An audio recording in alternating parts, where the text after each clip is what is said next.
Hello, hello. All right, sorry about that. We are back. We are in this thing. It's showtime. Welcome, welcome. I see everybody made it. Everyone who wanted to come on over. Where is he? I am right here. I had to take a quick break. I tried to put a comment in the comment section to see if y'all would see it. But yeah, we back. So make sure that you, like Face Your Dig says, or said, like the stream. If you haven't done so, ladies and gentlemen, make sure you like the stream, fam. That helps with the algo. And welcome all. Don't forget to like, sub, and share. Thank you. Yes, don't forget to do it. So yeah, sorry about that. Had to stretch. I'm gonna start doing that in between shows. Instead of being all cramped up in this thing. So if you missed it, when it came to the Parkland Media YouTube pregame show or pre-live, we went over the fact that I believe that the Lake of Tears is going to be a trap for Ethan. It's going to be a trap. It's going to be a trap. Let me get this down. Yeah, so everybody in Fromville is shady. Everybody in the township that's not human is shady. That has been proven so far. And I think Jim that's on that stuff is going to be no different. Let's look at Jim before we go on to look at stuff as far as things dealing with the Lake of Tears. Look at Jim. Y'all cannot look at Jim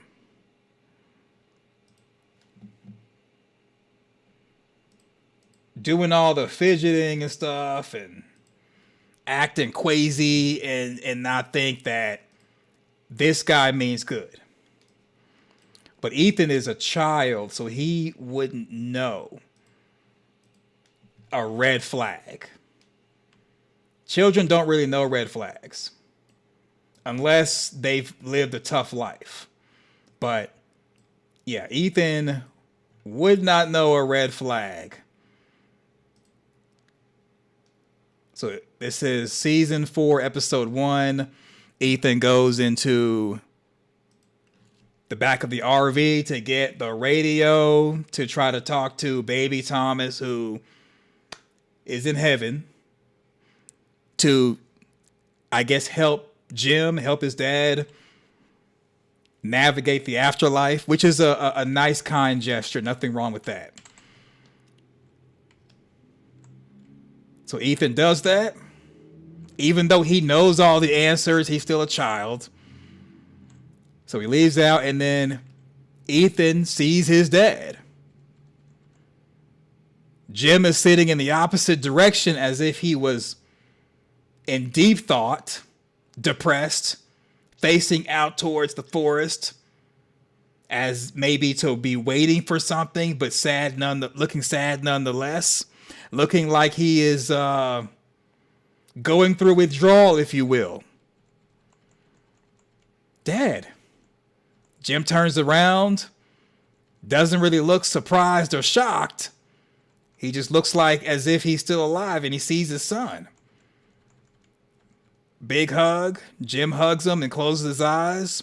No deceitfulness or deception like we get with Sophia.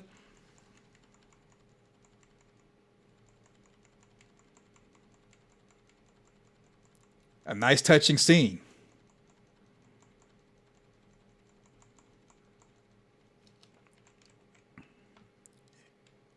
Ethan says he went to get the radio. Jim says it doesn't work. It's broken. That's when Ethan reveals that he wanted to talk to baby Thomas to help Jim, who's passed away, I guess, navigate the afterlife. Jim smiles. Uh-oh. Uh-oh. Looking suspicious. Looking suspicious.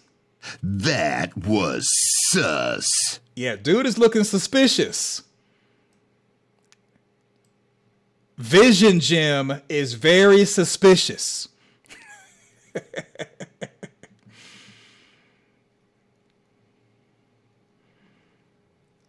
So Joyce84 says, yeah, and I'm hungry. Okay, hungry for peach cobbler.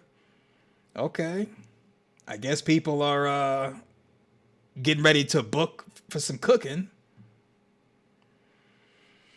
So Mita says it looked like Jim was waiting for someone else and was surprised when he saw Ethan. Yeah. And it couldn't have been Tabitha because when Tabitha said Ethan, Jim disappeared. So Vision Jim, fake Jim disappeared at that moment. This is our first time seeing whatever Jim is. I think it's equivalent to Father Kotri and Tom the Bartender, Ghost Abby. This is our first time seeing someone that's like this waiting on something other than who they end up talking to. So let me show you before that, when Ethan first walked up.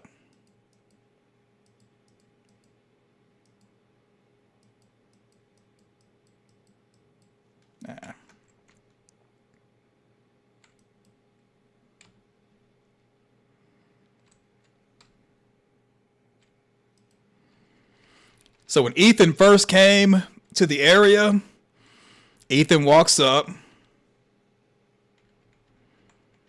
No ghost Jim. Ethan even walks by this stain on the top of the RV. But there's no ghost Jim when Ethan walks up. So Jim definitely was not there for Ethan because ghost Jim would have been facing in the direction that Ethan was walking to and would have been waiting on him. So Ghost Jim was not even waiting for Ethan. That's a good point.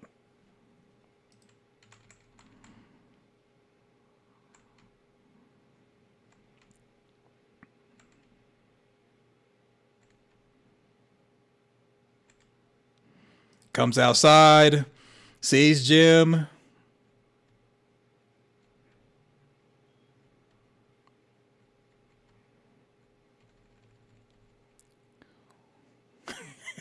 Ethan says, "What's wrong?" And that's what we're all wondering. What is wrong, Jim? Why are you looking so crazy? Why are you looking so crazy?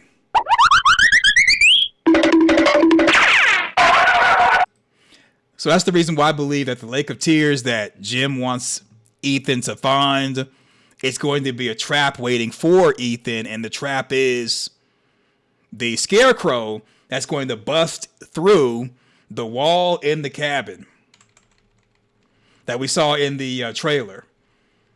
Jim says that that's fine. He says, I want you to do something for me. Find the Lake of Tears.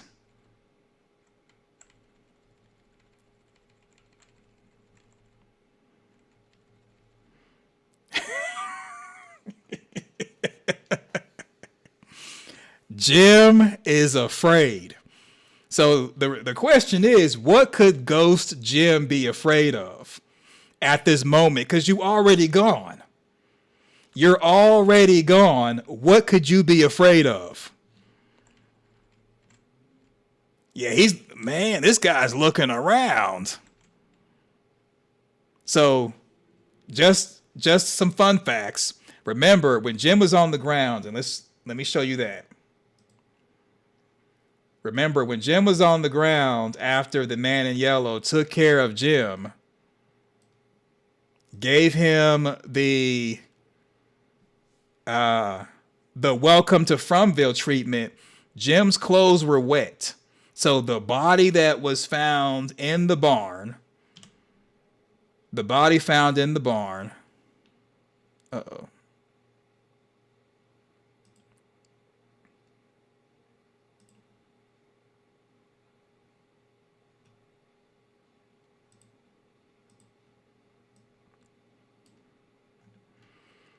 Even the body found of Jim in the barn, the shirt was dry.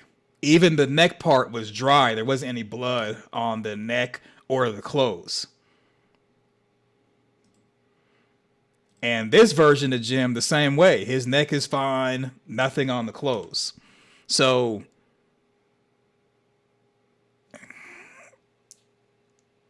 it could be a continuity issue. But I don't think anything from is a mistake like that. I think that what we're dealing with is possibly a fairy. I've come to the conclusion, well, not, I mean, this is a stretch, it's a yoga stretch, but when looking up the definition of a fairy, they're shapeshifters, they can disappear. Let me pull it up on,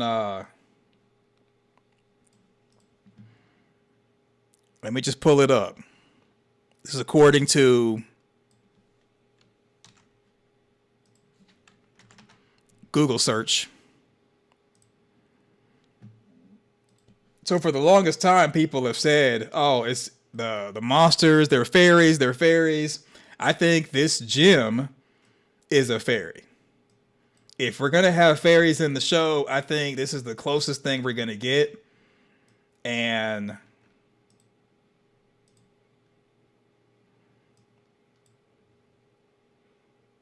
I do think it's possible that this could be a trap, if you will, but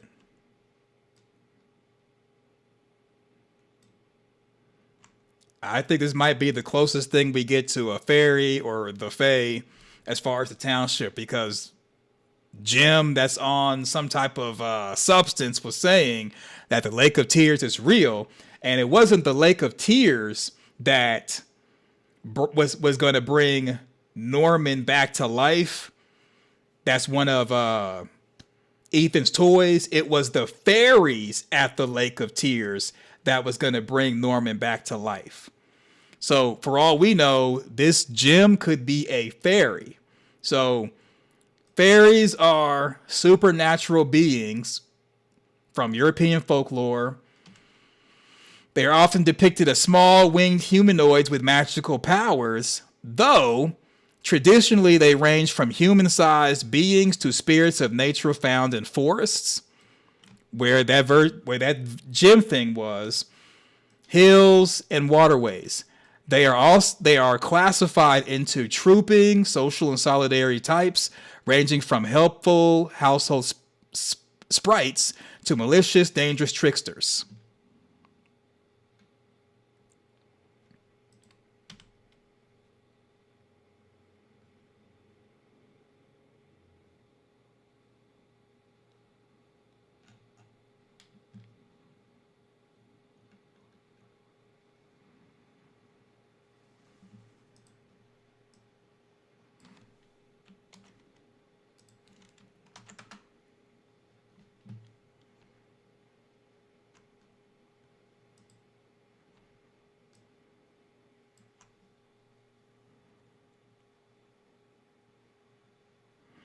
Okay, so I know Wikipedia is not a good source, but there are sources that Wikipedia is used to build with at the very bottom. So instead of us reading all of these references and books and everything, we're going to just push the I believe button on Wikipedia. And the main area that I want to show you is this part right here where it says myths and stories about fairies do not have a single origin, but are rather a collection of folk beliefs from different sources. Various folk theories about the origins of fairies include casting them as either demoted angels or demons in Christian tradition, as deities in pagan belief systems, as spirits of the dead, as prehistoric precursors to humans, or as spirits of nature. So it's possible that this thing that could be masquerading as Jim could be a fairy. And it could be wanting to set Ethan up to be ambushed at the lake.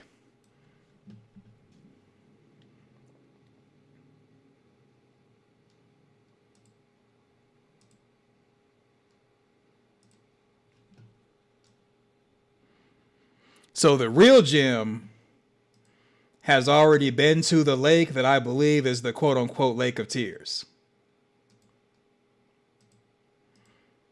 The real Jim has already been to the lake, which I believe is the Lake of Tears. So because the real Jim has been to this lake, and more than likely this is the Lake of Tears, I would imagine that Jim, instead of just telling Ethan to find the Lake of Tears, would have told Ethan, I believe that the Lake of Tears is at the settlement.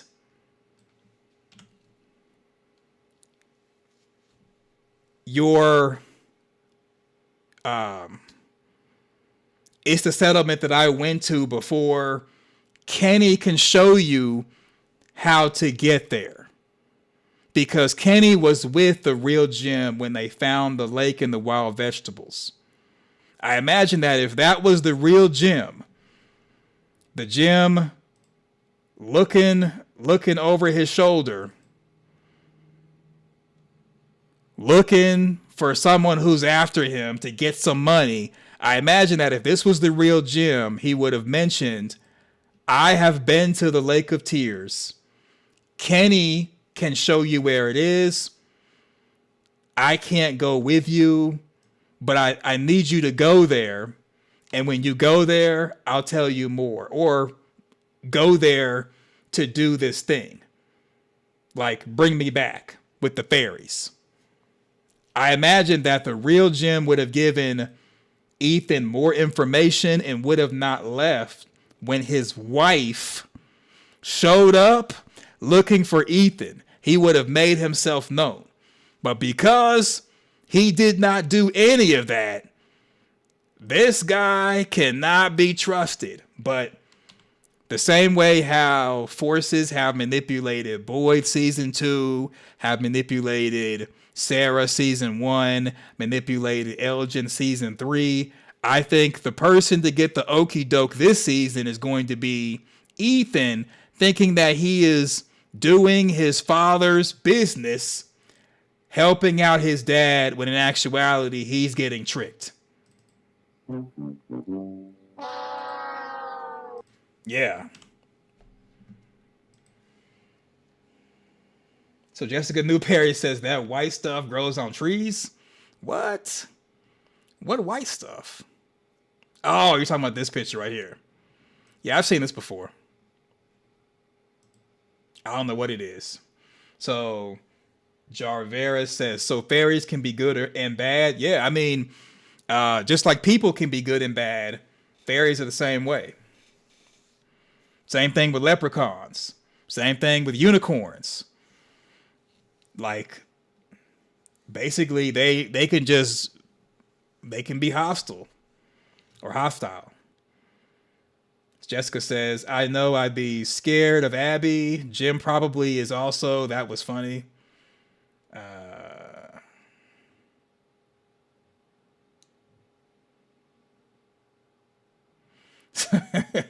So Red Star says that maybe Ghost Jim is scared of Ghost Abby. Could be. Could be. And we end up seeing, take this down, we end up seeing that in the March trailer, there's going to be a scene where we have Ethan right here with Tabitha at the log cabin, more than likely going to the Lake of Tears, and then here he come, or here it comes. This may be the trap that Ghost Jim was setting Ethan up to be ambushed, and that might be what this is. He busts in and starts punching people. So if the theory of Sophia being like a cult leader is going to be a thing, this actually would be a great time for like Sophia to come, make it seem like she's going to pray and get rid of this guy, and then it just dies. Even though Sophia's controlling it, she'll make it seem like she's done something using the power of the Lord to get rid of the monster, and people would be looking for Sophia to be their protector.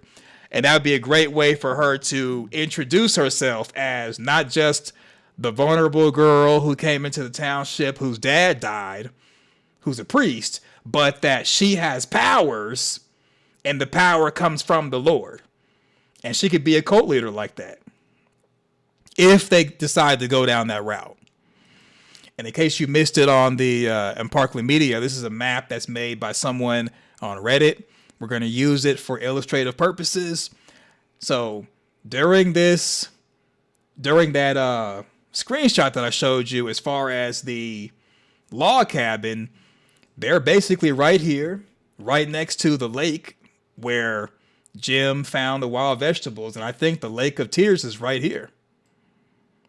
And that may be the reason why at the lake things are growing, like wild vegetables are growing, because it could be something in the lake, maybe fairies, causing all this to happen. And just like with the creators giving Fatima the ability to be pregnant, and she couldn't medically be pregnant on the outside world, the fairies may be able to make stuff grow and could even maybe bring people back to life, but that is soured because a sacrifice has to be made in order for this stuff to be a thing. So I don't think anything in Fromville is good. And I think to do something good, there needs to be something bad to take place, which could be sacrificing people in order to grow the wild vegetables you all have been eating. For all we know, that may be the reason why, or one of the reasons why Boyd is shown in the March trailer going to the root cellar to talk to someone or something off screen. Boyd could be at the point where he's desperate enough to make a deal. Like we're not leaving. We're barely surviving. The only way to get back to what we had, because even though we can't leave, is to make a deal. And the deal that Boyd may end up making, he may be told that if you want life, you must give life. Something like that. I could see Boyd doing that, talking to maybe Smiley or the kimono woman, someone at the root cellar that we see Boyd at. I mean, the way Boyd was talking to Elgin, doubling and tripling down on covering stuff up to protect Fatima, threatening Elgin to lie on him and start a rumor that he killed Tilly, which would put him in the box. I mean, Boyd threatening Elgin with that. I think at this point, Boyd would make a deal with the evil side out of desperation.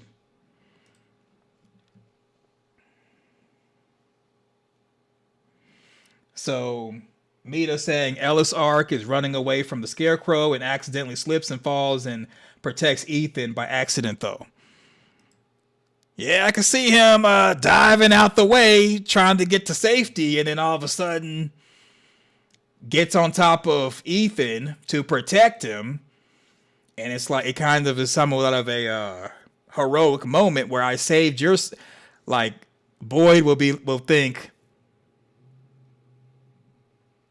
basically, I lost my son so you can keep yours. One son saving another. This might be Ellis's last time on the show. This might be his last season. Because the Scarecrow comes in and definitely does the punching down motion in the trailer. And I imagine the person getting punched could be Ellis diving to protect Ethan. And everybody else is just like SOL. S out of luck.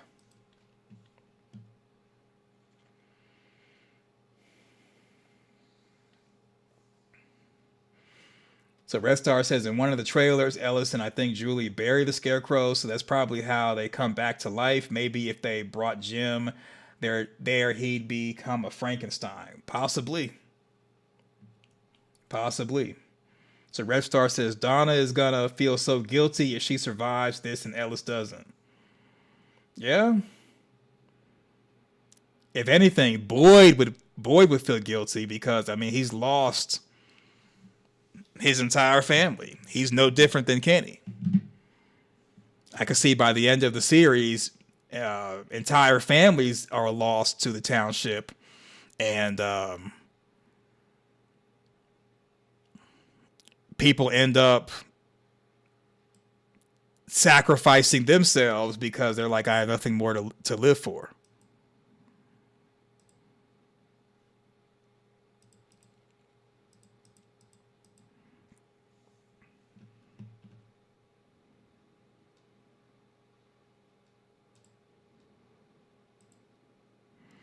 Yeah, so Jim is looking suspicious.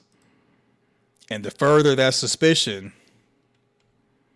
he looking over his shoulder. Ethan's like, what's wrong? Jim's like, oh, nothing. Nothing's wrong. You've been looking over your shoulder 3 times. And now Jim is asking Ethan to go look for the Lake of Tears. Remember, the entire time Jim was alive, Jim's never taken what Ethan has said seriously. Really, nobody has except for Julie. So now all of a sudden, this is supposed to be the real Jim and he's taking Ethan serious? No. It's a trick. It's a trap. It is a trick. It's a trap. And that's the reason why he looks brighter than he did in the show. So let me show you. This is, and you can't say, well, it's the light. You can't say that it's the light from outside because look at Jim's skin complexion. Really look at everybody's skin complexion on the show. But then when you have Ghost Jim just seems brighter than what he normally is. Now let's back it up and look at Ethan's face.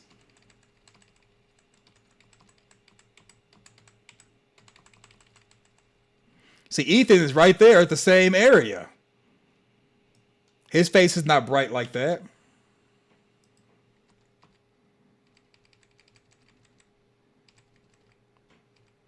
Now you could say maybe it's the sun. I think it's something different than that.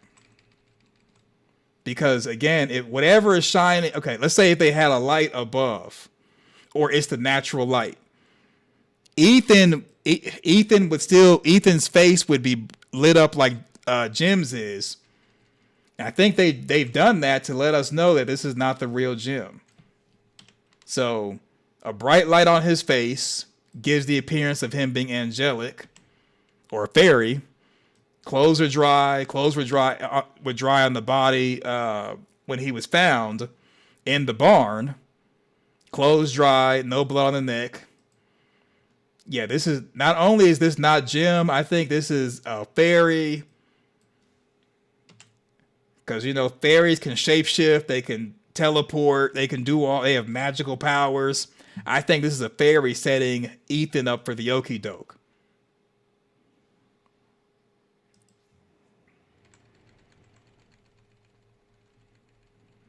And then as soon as...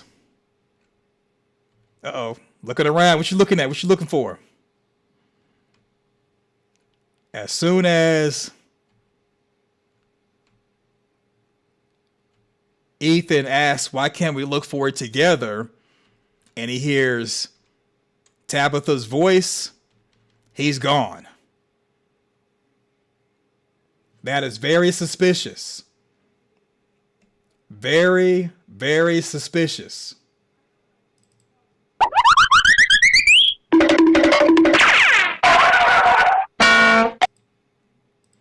So Michelle says his eyes were definitely doing something weird. Okay, let's look at the eyes. Let's look at Jim's eyes.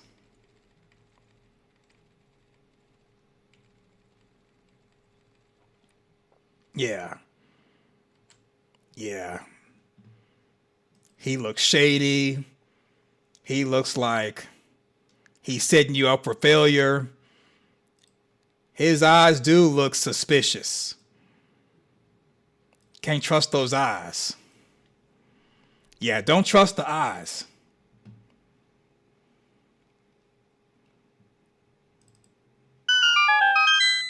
Yeah, them eyes don't look honest at all. And see, a child wouldn't be able to pick up on stuff like that, especially if they haven't been exposed to shady people a lot. Jessica says the way he looks, because Boy in White trying to give a little info to Jim to give to Ethan, because every time Jim looks back, he comes back with a command. Uh-oh, let's check it out. Let's check it out.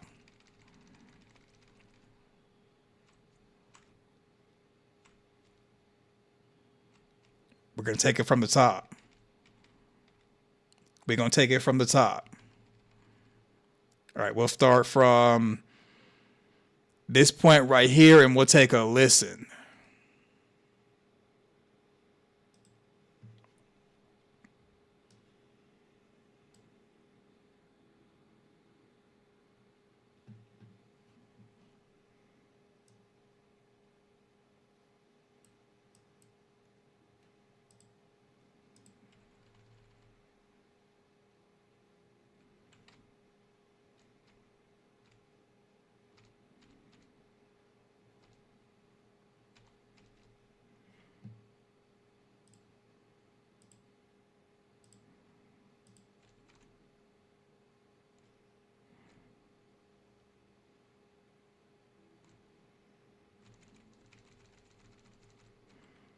Okay, so this is the first suspicious part right here.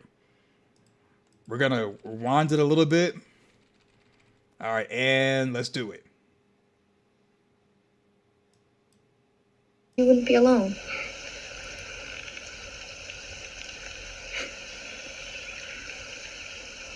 Uh-oh. What's wrong? Everything's okay. Do you remember what I told you last time we were here at the RV? That when bad things happen, we have to look after each other and always do our best. That's right. And your mom and your sister, they need that from you now, more than ever. You're not staying, are you? I wish that I could.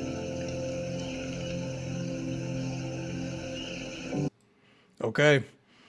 So that's the first bit of, that's the dialogue that he gave after the first time he looked around like somebody was after him.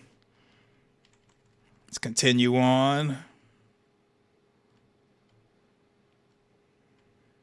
Now we're going to go to the second time where he's looking around over his shoulder. All right, let's go. Dad, what's happening?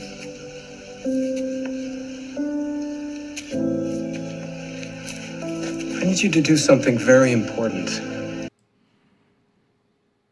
Okay. That is the first command. Is he going to tell him to maybe do well in school, make all A's? Let's see what Jim has to say. Look at how he's looking. The night we arrived here, we crashed the RV and we were trapped inside. You had a dream. Do you remember what you dreamt about? Lake of Tears? That's right. Do you know why? It's here, and I need you to find it. Okay, so all of a sudden, not only does Jim believe in what Ethan has said, but the Lake of Tears is here. Second thing that's suspicious. Second thing that is suspicious. Y'all saying his eyes are still crazy? Look at this. Look at this. Why can't we find it together?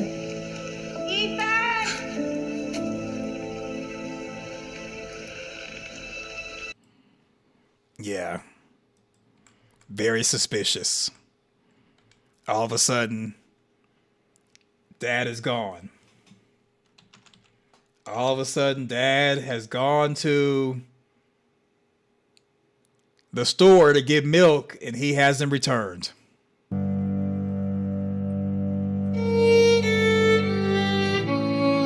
Yeah, Dad's gone.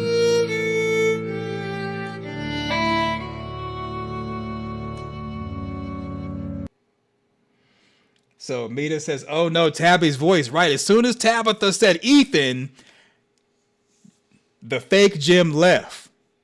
He bounced. He didn't want Tabitha to see him. If this was the real Jim, why wouldn't he want to stay and talk to his wife to help Ethan with this journey going to this quote unquote lake of tears? Why not do that? Why not help with the journey? If everything's on the up and up, why not help with finding this lake of tears, which I believe is,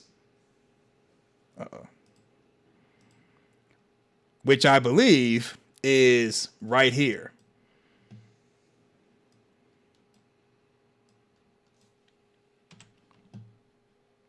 Because, I mean, she's going to end up being there anyway. Because I believe that they went to the Lake of Tears with this shot. And that's the reason why Tabitha is there with Ethan. She wanted to help Ethan with this journey. More than likely that it comes out or it gets back to Tabitha that Ethan ran away, was seen walking on the highway, and Ethan is going to do this journey whether you like it or not, so you might as well accompany him. Because when Tabitha does get to where Ethan is,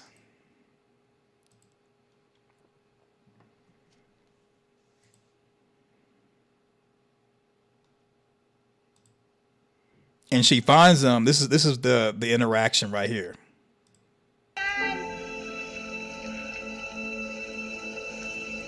Dad? Dad, where are you? Dad, come back! Dad, please come back! Ethan! Dad come back. Tabitha comes. I was so worried. I saw Dad. He was right here.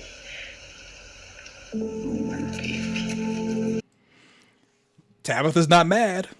Tabitha's not mad. She's just glad that she found Ethan safe and sound. And I think Tabitha's going to warm up to helping Ethan with this Lake of Tears that she probably is going to write off as being no big deal. And it may be the reason why we got that shot in the trailer where Tabitha looks up at the totem and has that little stink face look. Let me show you the stink face look.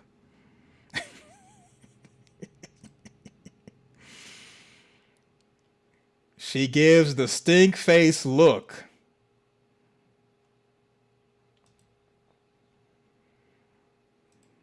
Matter of fact, I'm going to have y'all be quiet while I pull this up.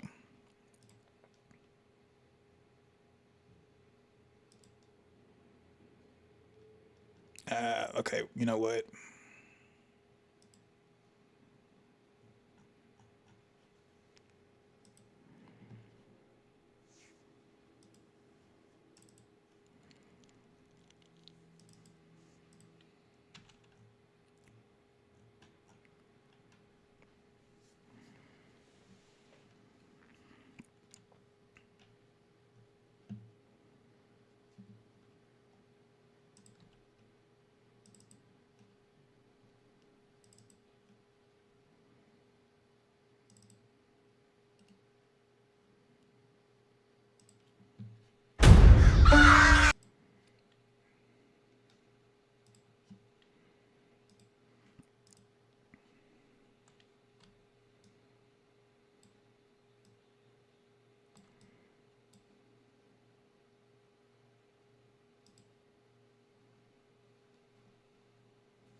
Before we get to the stink face look, isn't it kind of odd for the man in yellow to just ditch his clothes when he's infiltrating the town, yet he doesn't care about people finding his suit? and he knows that Victor was around when he was around. That seems very odd. Because if the man in yellow doesn't want people to know he's around or he exists, then why leave his suit at the shrine while being Sophia? And I'm sure like during the actual scene, we're going to see the suitcase on the other side where Victor is blocking. So the suitcase was right here. And then you got the suit right here for anybody to walk up and see.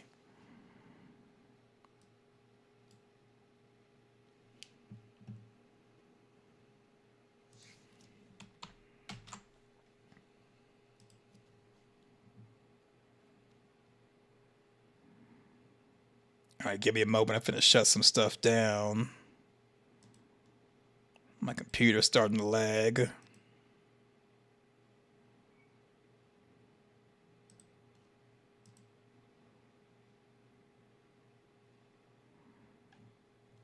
All right, that should be good.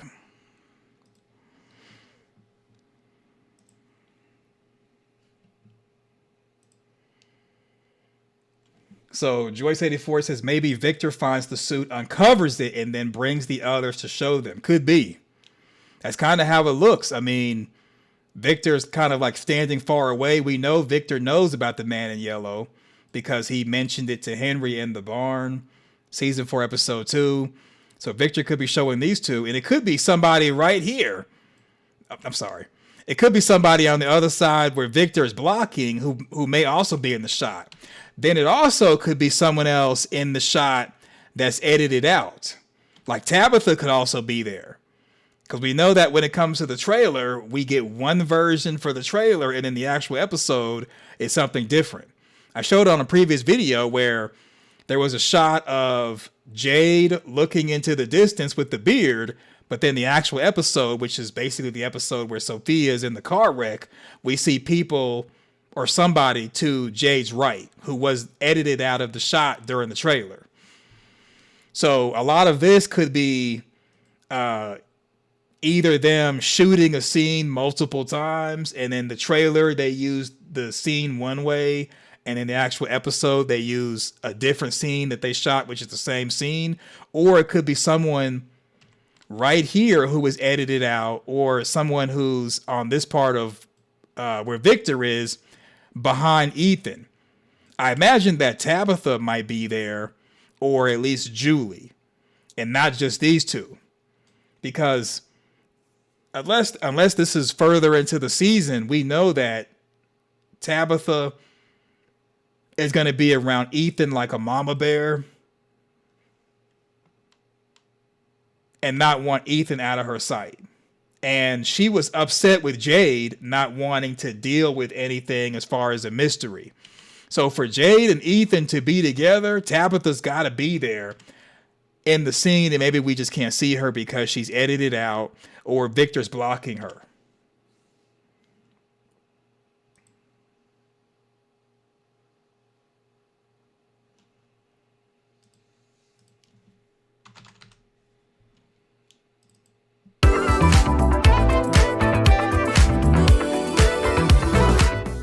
See, Amanda Kenny has arrived. Hello, hello, welcome.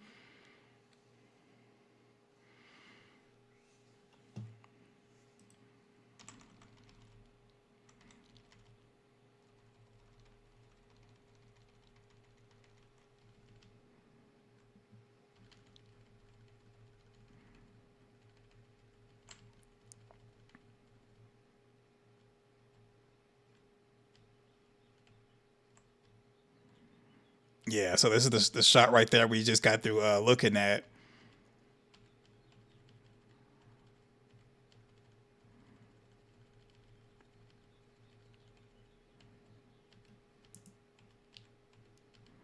Okay, I guess not this. Maybe it's a different trailer.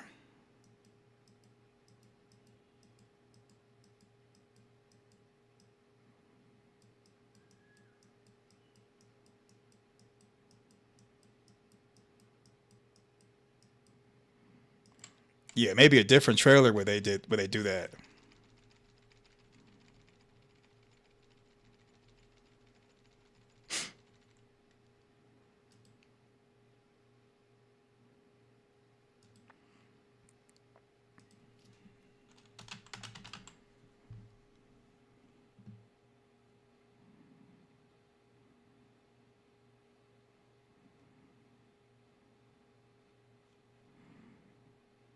Okay, here's the picture right here. So I could have just brought up the picture instead of the trailer, but oh well.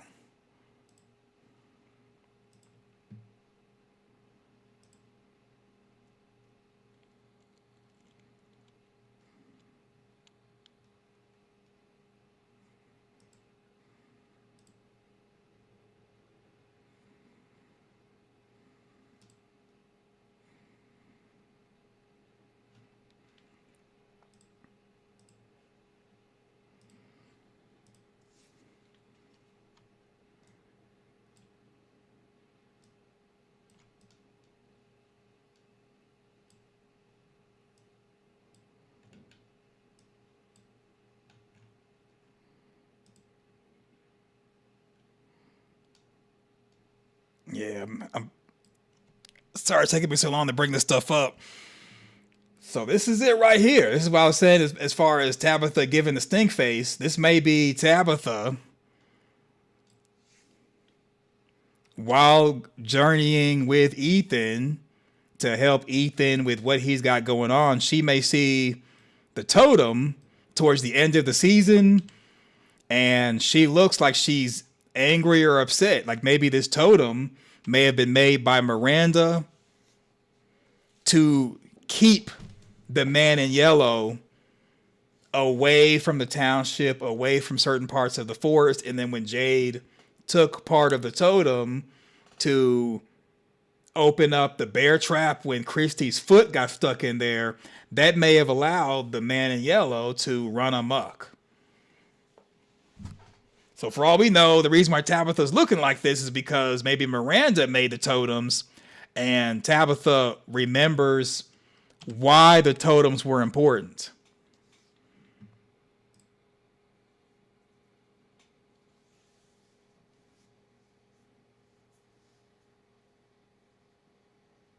Whoa. Someone's been okay. So Joyce 84 says it has been day 384 of you being sick. That's a full year. What?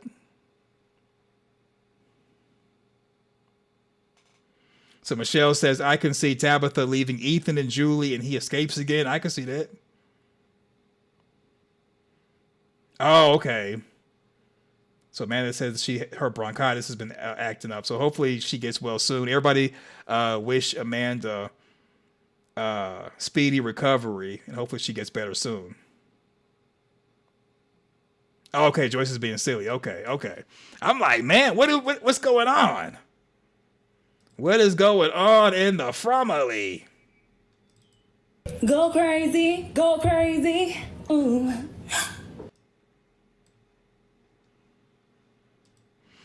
Okay, so yeah, we've almost spent an hour talking about this trap for Ethan.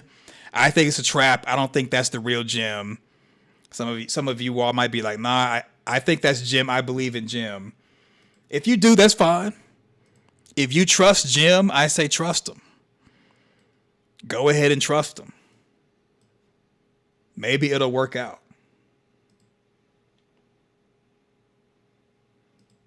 Maybe it will work out trusting Jim. All right, so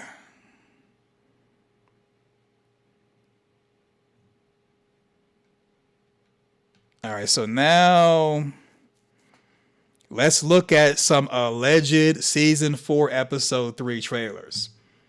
This may have some spoilers.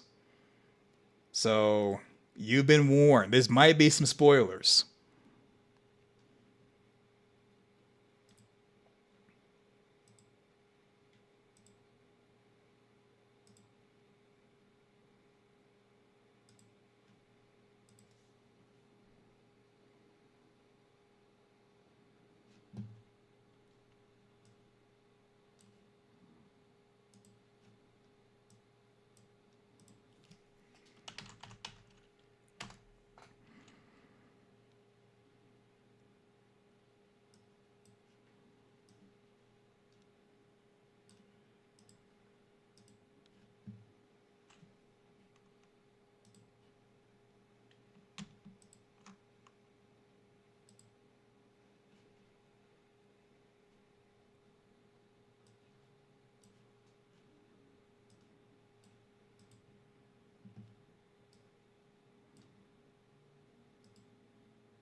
Okay, give me a moment. Let's see.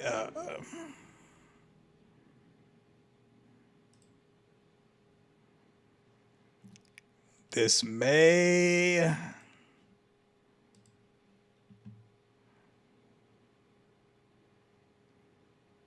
Oh man, so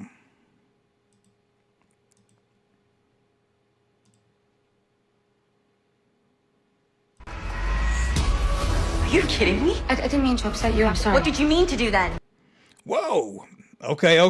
Y'all ready? You're getting so close now, but I'm afraid you're running out. Oh shoot. Wait a minute. We finna do this. Are y'all ready? Matter of fact, okay, let me get y'all ready.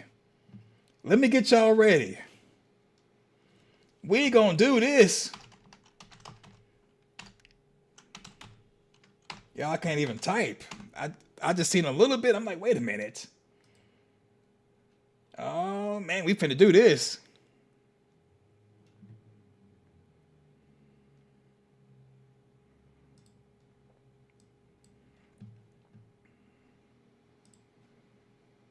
Y'all.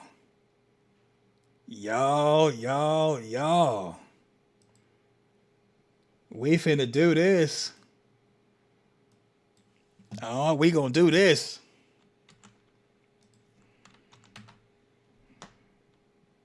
Before we do this, I'm just gonna ask y'all, do y'all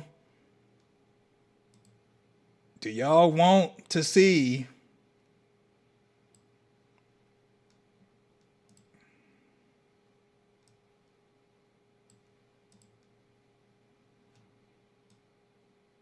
oh man, are y'all ready? Are you all ready? I looked at it. I clicked on it, accidentally looked at it, and I'm like, okay, so Raw says she's already seen, or they've already seen it. Y'all, we gonna do this. We are gonna do this.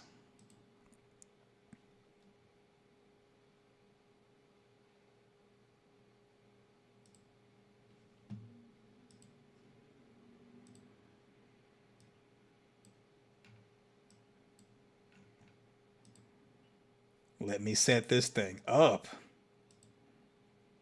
Okay. Let's get this thing into motion.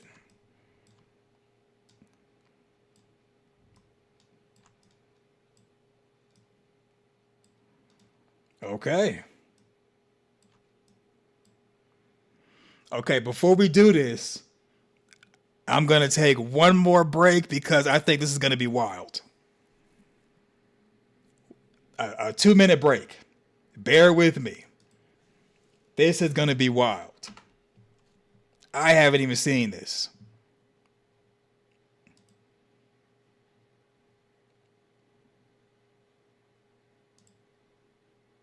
You know what? No, no break. Let's do this. No break. All right, no break. Are y'all ready?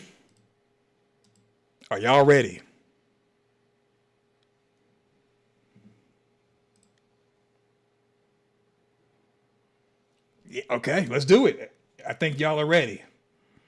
You said that isn't even the newest trailer. Well, we got a cut. We have. I've been sent a couple of emails. We're gonna check it out. All right, let's do this. I hate they have all these words. How do we... Can we get these words out of here, these captions? Oh, we can't.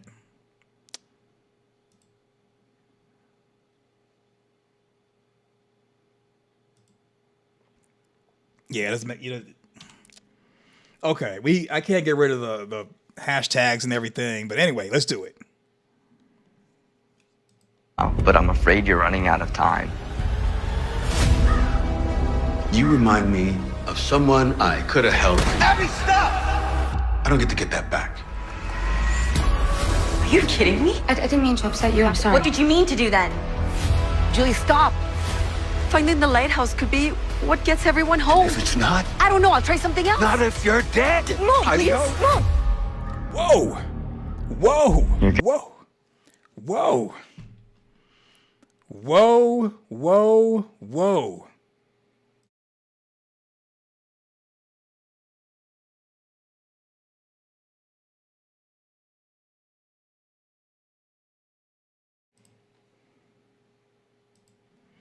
Okay, we doing it one more time. One more time. Getting so close now, but I'm afraid you're running out of time. You remind me of someone I could have helped. Abby, stop! I don't get to get that back. Are you kidding me? I didn't mean to upset you. I'm sorry. What did you mean to do then? Julie, stop. Finding the lighthouse could be what gets everyone home. If it's not, I don't know. I'll try something else. not if you're dead. Mom, please. Mom. I think Tabitha was trying to go back through the lighthouse. What? I know. Yeah. Not if It's everyone get. Yeah, that's the light. That's that's the faraway tree. Let's mute this. Okay, that's the faraway tree, y'all.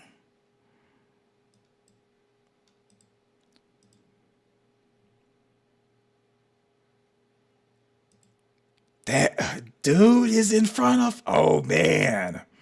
Okay, so Henry is blocking the entrance of the faraway tree. And those are the bottles right there. So we know this is definitely the bottle of faraway tree. Henry's trying to keep Tabitha from going. Henry, what are you doing? Maybe, you know what? Okay, what if Tabitha told Henry that not only was I Miranda, or not only did I used to be Miranda, Miranda's inside of me. Miranda's inside of me, so basically I'm your wife. So now Henry, he's trying to keep his wife 2.0 from going inside the faraway tree. Man. Michelle says, I still don't trust Henry. Well, Henry is being protective and keeping Tabitha from going into the faraway tree. And this is supposed to be from season 4, episode 3. Oh man, they done did it. One more time, y'all. One more time. You're getting so close now, but I'm afraid you're running out of time. Running out of time, and now they running. Oh my God. You're getting so. You know, the boy in white didn't talk to Tabitha the entire season 3. But now season 4, you're running out of time. Afraid you're running so close now, but I'm afraid you're running out of time. Wow. you remind me of someone I could have helped. Abby, stop! I don't get to get that back. Wow. Are you kidding me? I didn't mean to upset you. I'm sorry. What did you mean to do then? Julie, stop. Finding the lighthouse could be what gets everyone home. If it's not, I don't know. I'll try something else. not if you're dead. Mom, please. Mom. Whoa. Whoa. Season 4, episode 3. So this Sunday, we're going to get some action. What do y'all think? What do y'all think? So Facia Diggs says, why Henry take off running? Probably running towards Victor. Or maybe he heard Victor, and that's where we get the scene in one of the teaser trailers with Victor being like falling out on the ground or something. So Amanda says Julie might see through Sophia in yellow. She wasn't even on my top 5 of who would see through it, through her. Does Henry know who she was? I don't know. I don't know. Right, Mike says not if you're dead. Yeah, Henry did that. Jessica says she wants to go into the tree. Henry doesn't want her to go and orphan her kids, leave them the way Victor was left. Yeah, that makes sense. Amanda says Tabitha keeps trying to jump into those trees. Yes, she does. She does. Oh, man. That is crazy.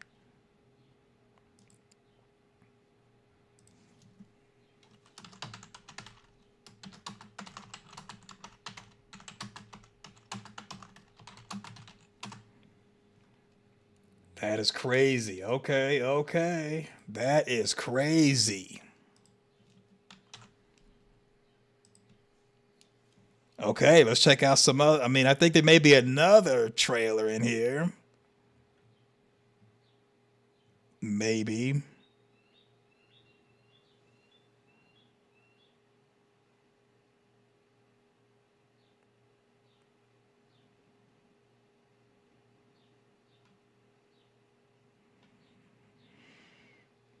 Let's see.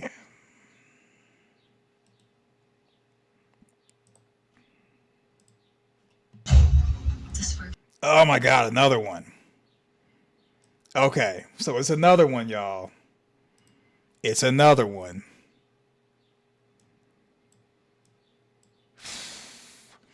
Do you all now? This one, I don't know what's going on with this, but this one is allegedly containing spoilers. So if you don't want to be spoiled, now is the time to bounce. So let me get this set up.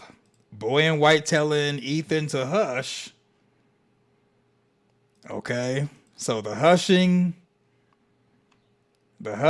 is right there. Let me know if y'all want the links to what I'm looking at too. I'll put the link in the description if y'all want that. I mean, I'm not the description, but the live chat. Okay. So do y'all ready for this? Super spoilers. So somebody was nice enough to put super spoilers. So if you don't want to be spoiled, shoot the deuces right now. Do y'all want the links in the chat? Said be careful. This one is wild. Uh-oh. Okay. So Jessica's already seen this one. Blonde Jeff says y'all need to stop hating on Big Jim. That trailer a hot mess. Oh, be careful. Okay. I mean, okay. Yes, links. Okay. Okay. So this one is so the person's channel name is written in, I think it's Russian. So I don't know about that one. And this is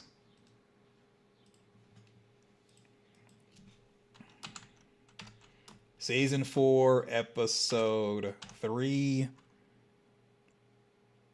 preview. All right, so those two links are in the live chat. Do with them as you see fit. So I may have a third one.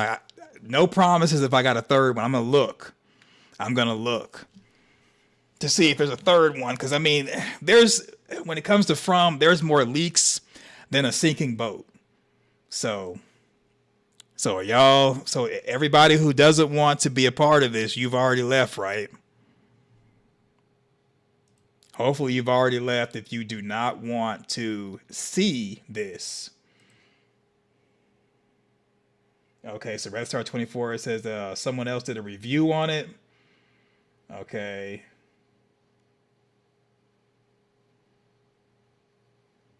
Okay. So I think we're ready. Let's do it. This works. This changes everything. What? What's in here? It'll help us leave. Wait a minute. This works. This changes everything. Show me what's in here. It'll help us leave.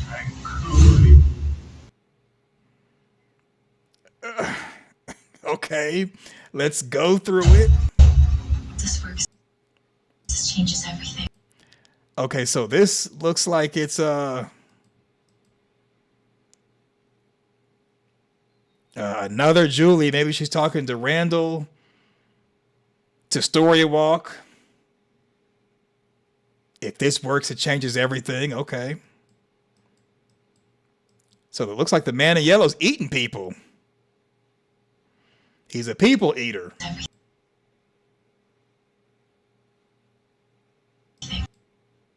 Yeah, like he's eating people. So for all we know, he's no different than the monsters. But I mean, this probably is the past. because he's got on the yellow suit. So maybe this was the first time Victor saw him, or maybe Julie sees him while story walking. That might be the reason why these two scenes are close together. Because if it was Victor, I imagine that Victor would have drawn that picture that he shows Henry of the man in yellow having blood on him. So maybe the man in yellow is chowing down on people. Okay, so Julie story walks, and she runs into the man in yellow, and he's bloody from eating a meal, eating people, and it kind of does look like it'd be the past, because we see an older model vehicle here, like an older Chevy or something. You can't make out too much of it, but it looks like from the side of the body, it looks like this may have been like Julie's story walks to the past. So James Bull retracted his comment. Okay. So Joyce 84, is this from a verified source? No. This could be some fan fiction for all we know. It's from someone in Russia. Let me scroll down. So for all we know, this could be a fan-made video. There are some floating out where people take CGI, they make fake thumbnails. This could be a fake video for all we know. So James Bull says, looks kind of like a vamp. Yeah, like a vampire. Red Star 24, it doesn't look AI, but maybe, I mean, yeah, for all we know, the reason why it looks like this and doesn't look like we see on the show, because it could be that they shot this, but this is before it goes to editing and they kind of clean it up a little bit. Could be, or it could be fake. Okay, so yeah, we're on the money. So this is more than likely Julie. She may have story walked, and this could be when Victor went up, or before he went up and saw the carnage from the township. Let's compare the street. So give me a moment. We're going to compare the streets of when Victor came up from the root cellar and this scene right here. So image. All right, let's see.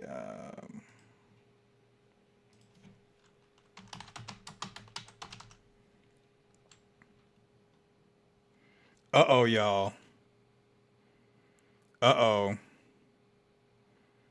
Okay, so y'all see this?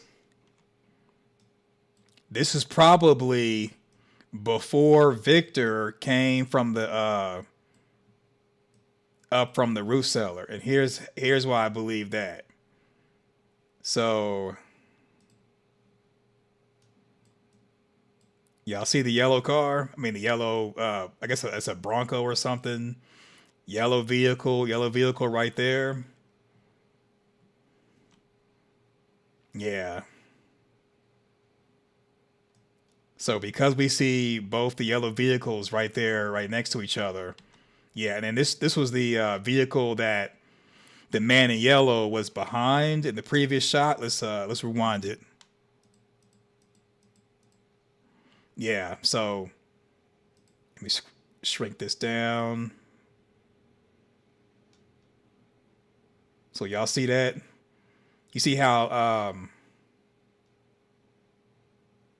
it seems like the man in yellow is in the front of the vehicle, and you can kind of barely tell because of what appears to be a headlight right here.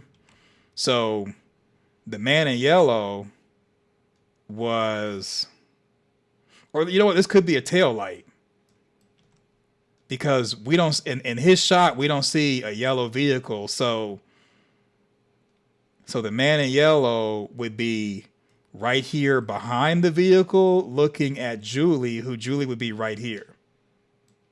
No.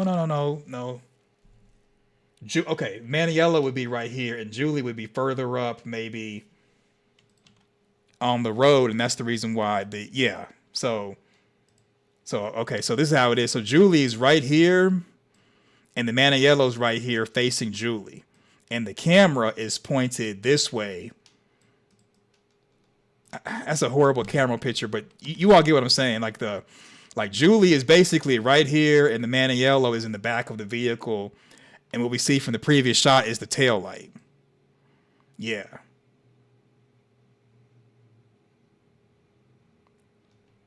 So that means that Julie is running that way, and the camera is pointed at the man in yellow.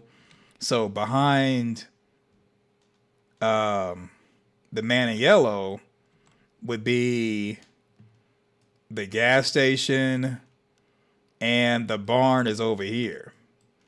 So when Victor comes up from the root cellar, it kind of seems like Victor's coming from this direction, but in actuality, Victor would be coming from over here based off of the map.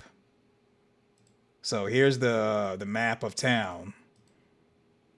So when Victor comes from the root cellar, which is right here, and he's walking here, and then that's the reason why he gets right here. I mean, I guess he may be going this way, but it seems like he's walking up the road, and the boy in white is at the merry-go-round right here next to the Matthews' former house. Let's see. Yeah, because remember, bring this up. So the boy in white walks, and boy in white goes over here in between the sheriff's station and the Matthews house. And that's where the merry-go-round is and the swing. I mean, not the swing, but the, is it? Wait a minute. Slide. I'm sorry. So the merry-go-round and the slide are right here. And looking on the map, take this down. Yeah, so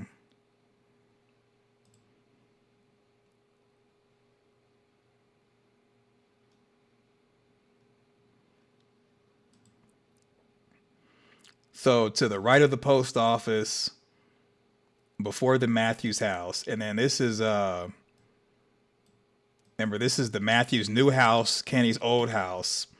So to the right of the post office is the swing. So pulling up the township model, this is the post office. So the swing and stuff is right up in here. And remember, this used to be the Matthews' former house. So the boy in white is like right here, getting ready to walk and get on the merry-go-round and disappear. So looking at this picture, when the scene first starts, Victor is to the left of the post office and to the right of the Matthews' new home, which would put him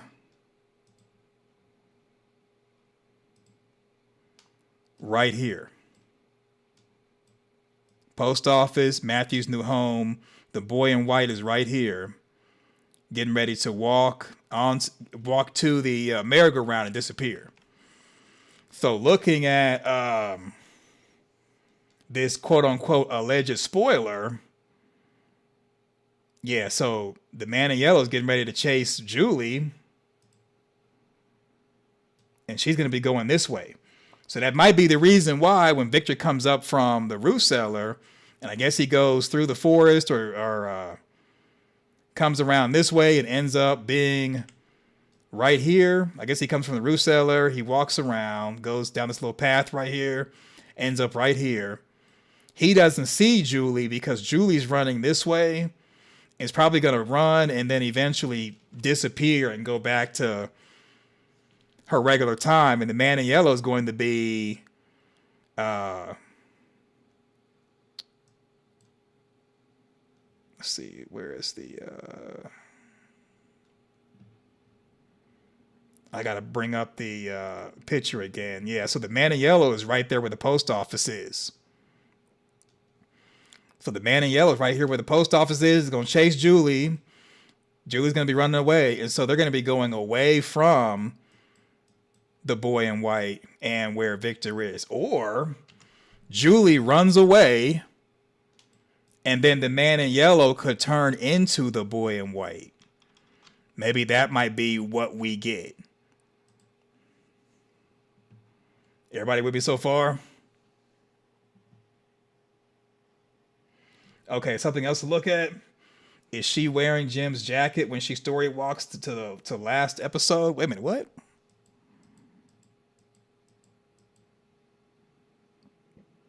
No, that's I don't think that's Jim's sweater that he had on. I mean, I don't think she would keep his belongings because they would want to bury him with his clothes. So what is there to look at? Something else to look at? What? So Red Star, is she wearing Jim's jacket when she story walked to last episode? Oh, you mean season 3, episode 10? Are you talking about season 3, episode 10? That last episode? Or are you talking about season 4? Uh-oh. See, I don't think she has on Jim's jacket because he had on his jacket when he was found. So I don't, you see what I'm saying? Like I don't think she would put on his clothes because he's got it on. Is that what we're talking about? Season 4, episode 2? Yeah, so is this what you're talking about, this scene right here? Because remember, they found Jim in the all right, let me do the actual episode.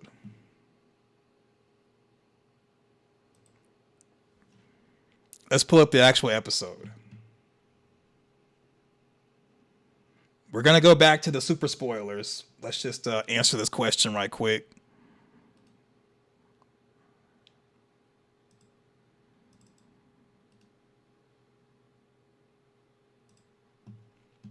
Previously on.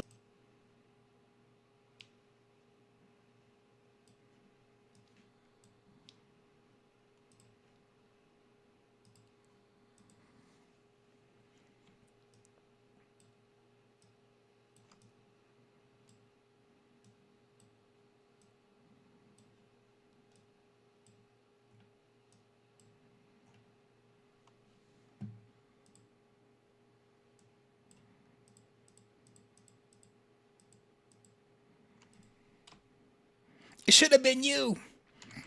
It should have been you. So Tabitha's always had that jacket on.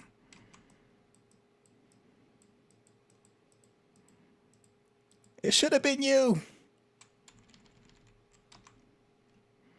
Yeah, so that's what she's got on. I don't think that has anything to do with Jim's jacket. Because remember when Jim died.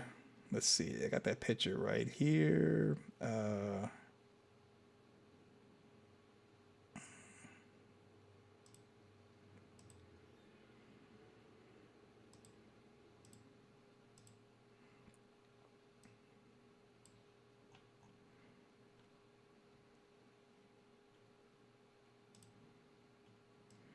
So it looks similar, but I don't. Yeah, definitely not it.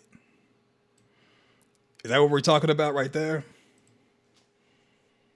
Yes, Jessica has a theory that Julie is wearing other people's clothes, and that's how she's controlling where she goes. Okay. So if that's the case, okay, let's see.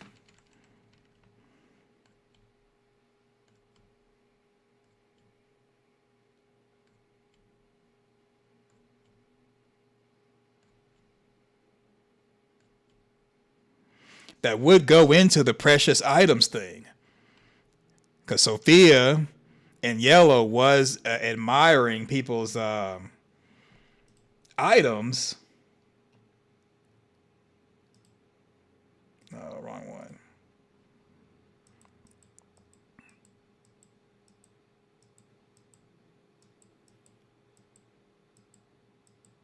should have been you.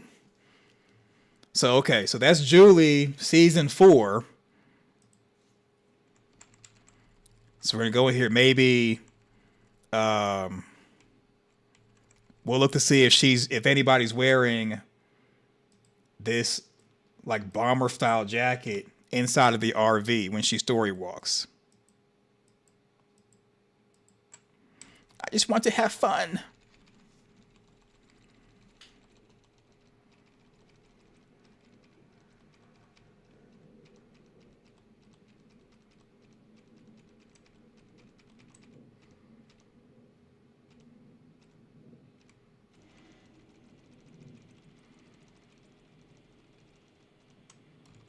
Okay, so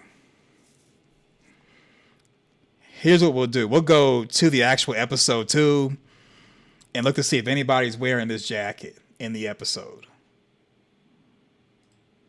It should have been you. It should have been you. Stupid Tabitha. No, I'm sorry. You know, I apologize if people are offended by how Tabitha had the right to say that to Jade. I think Tabitha was out of line. I think she was out of line. All right, so let's see. So remember, that was after Boyd gave Smiley the worms and put the bile on the bullets. So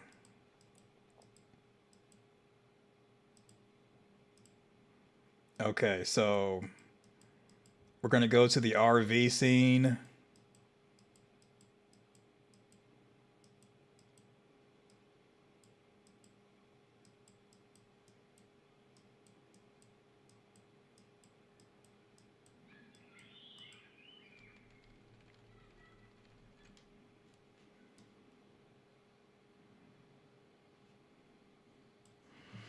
Okay, so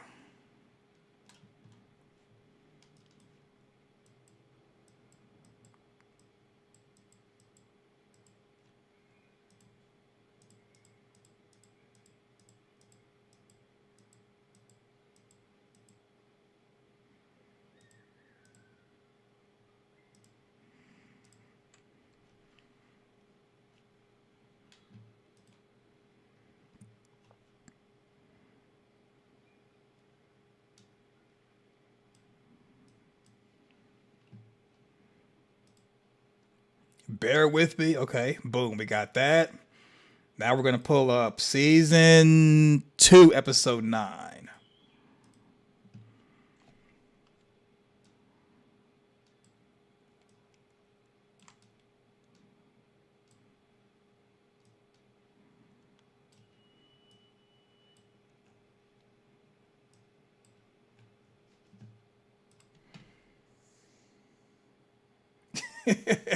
Mike says calling Jade's violence stupid was a monstrous act. Yeah. Tabitha has no chill. All right, let's see.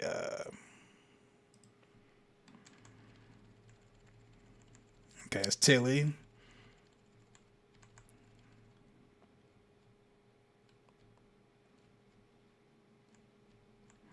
Okay, so here it is.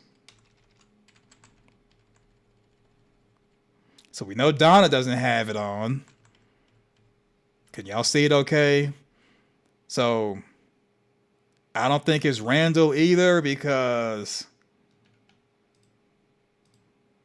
Randall's jacket has no sleeves. Julie's jacket has sleeves. And this appears to be one like jacket piece. So definitely not Randall, not Boyd, because Boyd has kept on the same attire the entire series. Boyd hadn't changed. And we know not Donna. Donna and not Randall, but and this is what Jim had on right here.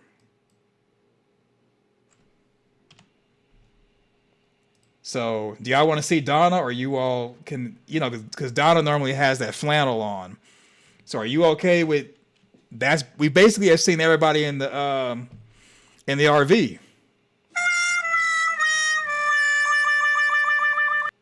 So I'm gonna say that this theory did not go the way we think. The violin and jukeboxes are the only music, right? We need music. Yeah.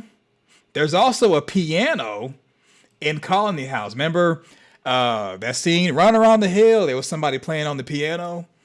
So there are musical instruments in the township. I just don't think everyone's musically inclined. So there is a way to make racket. There is a way to do that. But yeah, so whoever had the theory that Julie wearing other people's clothes is how she's controlling where she goes, I think we're going to have to say that this might not be the case. Sorry about that.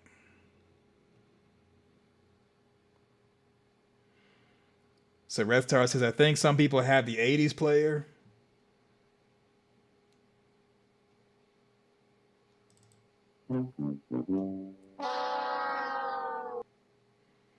Yeah, so Amanda says Tabitha is taking her guilt out on everyone, Jade and everything, the barn wall out, damn spot. Yeah. Tabitha, I mean, I guess that's how Tabitha is grieving, is like by lashing out. I would argue Tabitha might be a little bit abusive. I'm just saying. I got it. We all grieve differently. But yeah, Tabitha's ready to purge.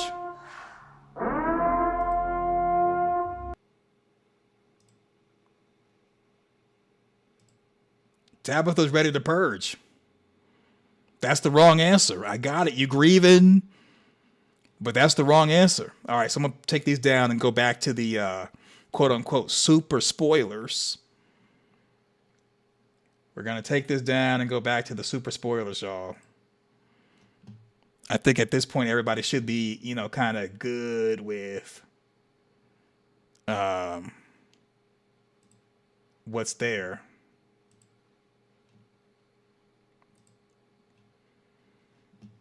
Okay, so the man in yellow is... He looks at Julie. Julie takes off running.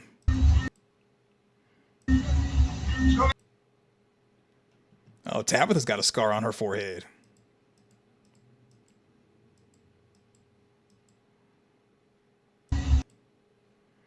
Maybe this is Tabitha remembering a flashback, because it looks like this is maybe a wheeled, like a tire that goes on like a carriage. This kind of looks like a younger version of Tabitha, or this could be Tabitha talking to some girl, some new girl. Yeah, I think Tabitha's remembering something from the past. It's in here. It'll help us win. Is Jade praying? I think Jade is praying, y'all. Oh, shit. This works. This changes everything. Show me what's in here. It'll help us win.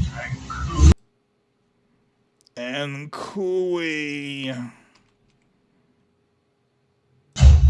This works. This changes everything. Oh, okay. Cooey. Show me what's in here. It'll help us win. Yeah, I think Jade. Oh, wait, whoa. Y'all see that? It's a blink and you miss it. Okay, how do we do this? Okay, let's do it. Let's just do that. Okay. It looks like the Jade and whoever the little boy is, they're in the same shot.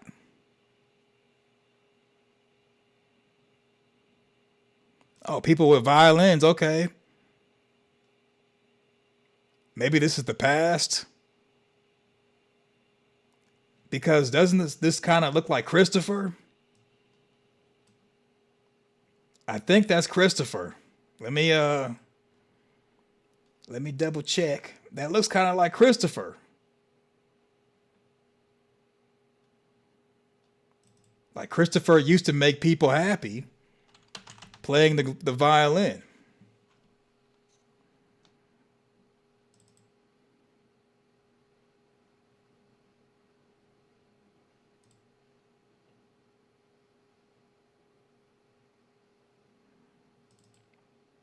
Yeah.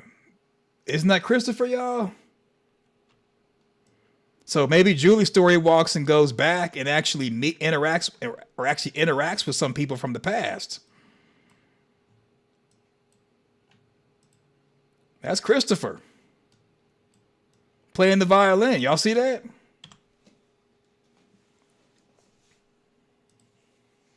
So Red Star says I thought it was Miranda who played the violin. Christopher entertained with his puppet. Maybe both of them played the violin. Maybe both of them did it. But that's definitely Christopher's shirt. Oh, I circled his head. Look, that's definitely dude's shirt. Y'all see that? I'm beginning to think that Melody needs to be stopped. Yeah, maybe. Yeah, Lady L Manos, it could be him. I think that's Christopher. I think that is Christopher. Yeah. I think we found Christopher.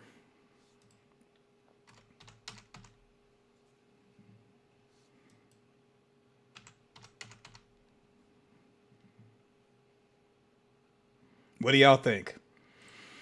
They're both playing at Colony House. Maybe they need to play the melody there too. Maybe different memories come from different locations. Yeah.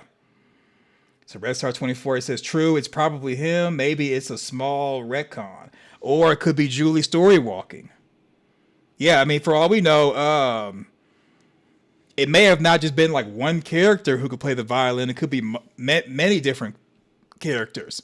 For all we know, this could be when Christopher remembered who he came from in this scene right here. Yeah, same shirt. Same shirt, same build. Christopher, you have not changed. Okay, let's keep going back through this thing.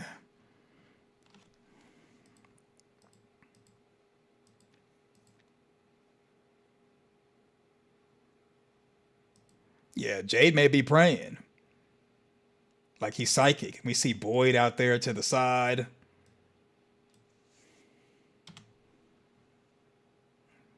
Yeah, Jade looks as if he's got the bracelet and the actual watch. So this could be. Jade could be praying to God or talking to God. This is Victor. Let's see, what is Ankoué? Yeah. Maybe this is who Jade ends up talking to. Like he has the ability to talk to previous selves. Okay, you see that? So whoever this kid is in the cave system, this has got to be an actual kid. We see Boyd right there, and we see Jade. So, or it could be that Jade has the ability to talk to his previous selves, and not Jade. Boyd can't see it. Maybe that's what it is. What do y'all think? I think it's what it is. Like Jade may have the ability to talk to previous versions. This may be a previous version of Jade. And Jade goes to pray on Kui, and like all different versions of Jade show up to answer the call. Like they're coming together like the Avengers. That might be what it is. They might be coming together like the Avengers.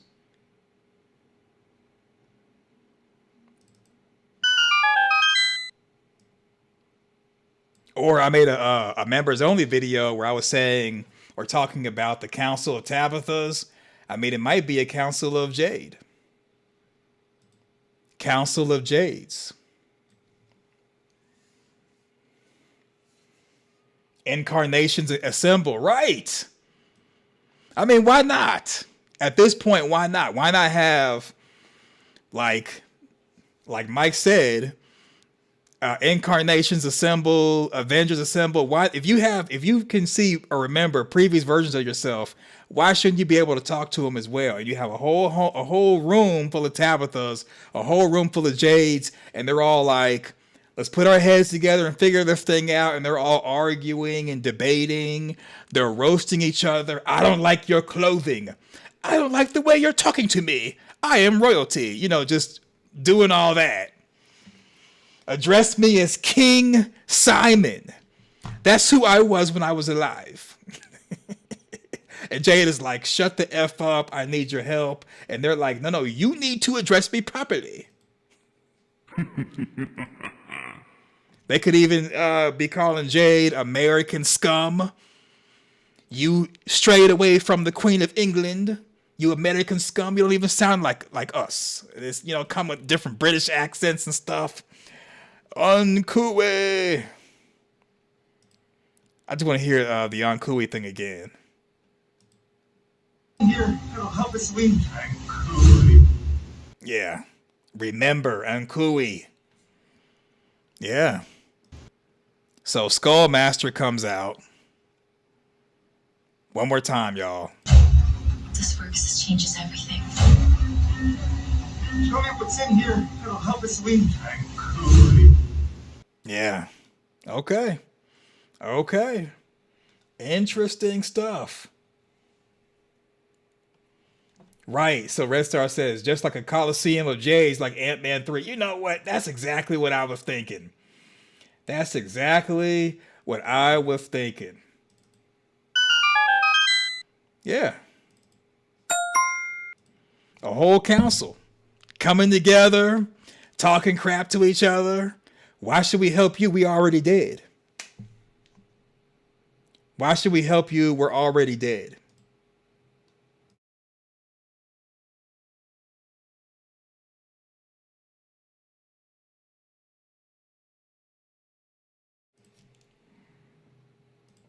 We already did. All right, one more time, and then we're done. This works. This changes everything. Show me what's in here, that'll help us win. Okay. Interesting. Let me see if I have any more. I know two for sure. I'm gonna see if I have a third one. I might not have a third one.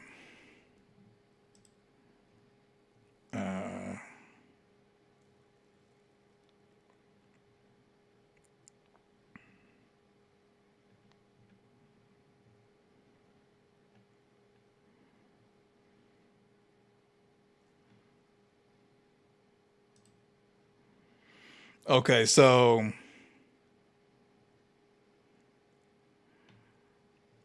I don't have a third one, so I know you don't want me to say your name, but thank you, no name. I appreciate it.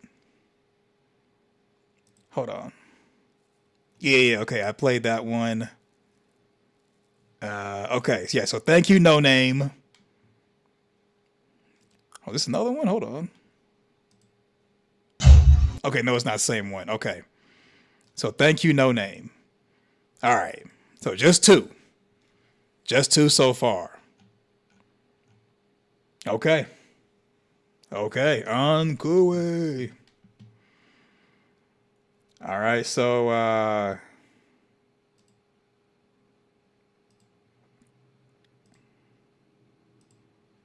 so there's that.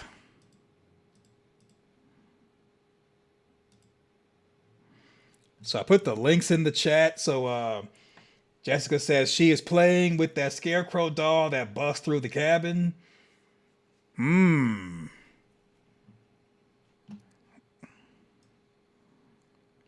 Okay, let me open that back up. This works. This changes everything. Let's see.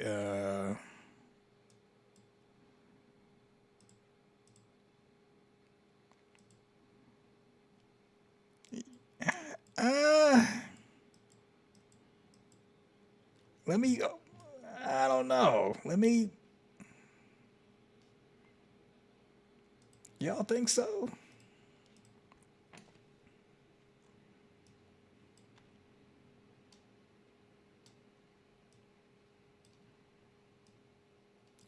Y'all think this is the scarecrow that bust in through the cabin? Let's look at it.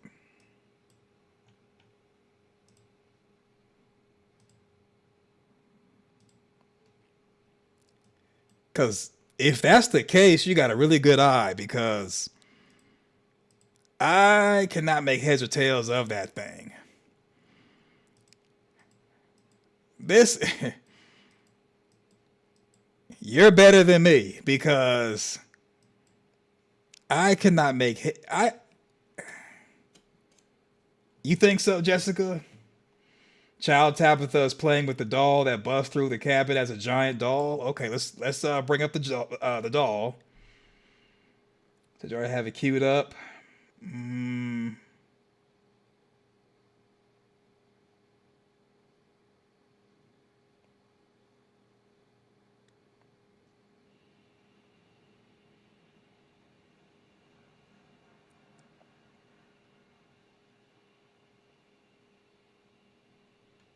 Okay, so I don't have it queued up, so let me just load it up right quick.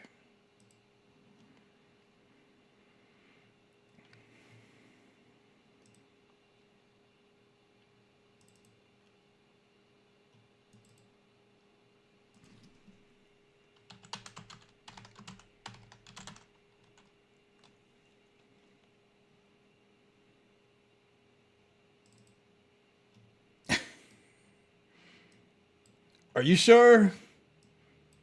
Or, well, I mean, it could be, I mean, you know, a theory's a theory. So there's no way to know for sure, right? A theory's a theory. A theory's a theory. You think so? So, okay, if not, okay, I will say this much. If not that one, then this one right here, the blue one. You remember during the preview, there was the blue one. So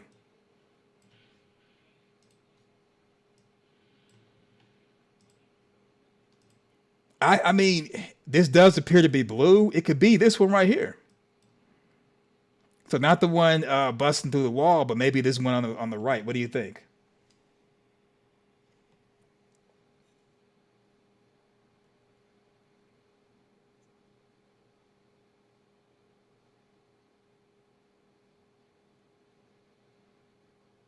Is the root cellar corpse on the porch? Okay. So before we go to the root cellar the root cellar on the porch, because I'll rewind it and go there. Is this what Jessica was talking about?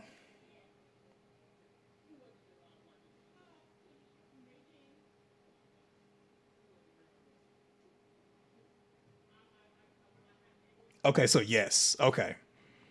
So Amanda says yes. So I'm going to take all this down. We're going to rewind it back for that porch scene again. Let me label this.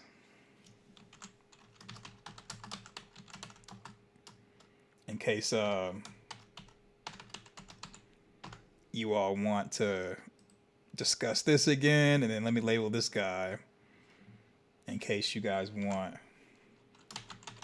Cabin Scarecrow.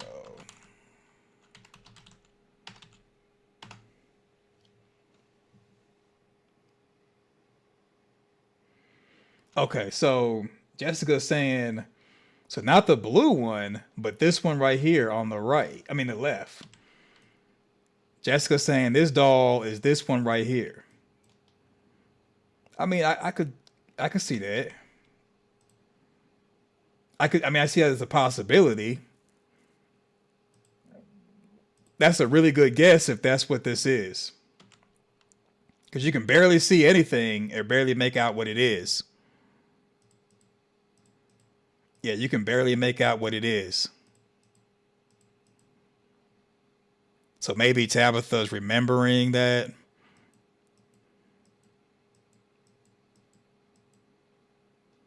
All right, so now we're gonna go back to this scene. Oh, dude. You all did it. Dude. Okay. Oh my God. Y'all see? Oh my God. I see what y'all talking about. Y'all. Yo. Yo, yo, yo. Yo. Yo. That is the Civil War soldier. Christopher. The dude that was like Ankui with the skull. And this could be the guy underneath the boulder. Because the boulder's right. Shut the fuck. The boulder's right here. Dude. Do y'all see? Oh my God. That's the boulder right there. That's the boulder guy. That is the boulder. Oh my God. You know what? I'm gonna pull this up. Oh my God. Dude. That is the boss. Dude. That is the boulder guy right there. Oh my God, that's him. What? I didn't even notice that. That is the boulder guy. Wow. What? That is all. Whoa. Whoa, whoa, whoa. Man. That is him. Wow. Whoa. You know what? Man. Whoa. I would have never, I focused on Christopher. I didn't think about these other dudes. Dude. Oh my, you know what? That's it. That is it. So this, I think this confirms that the black Civil War soldier and the guy underneath the boulder, they both were Jade. Wow.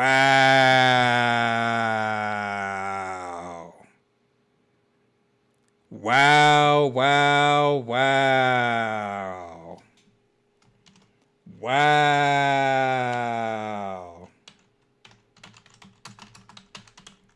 Wow, wow, wow. Yo. Okay, so screenlearningcontent@gmail.com is my email address. Wow. That's for anybody. So yeah, screenlearningcontent@gmail.com. This is insane. Oh my God. Yo, yo, yo. Yo, yo, yo. This is crazy. This is crazy. Yo.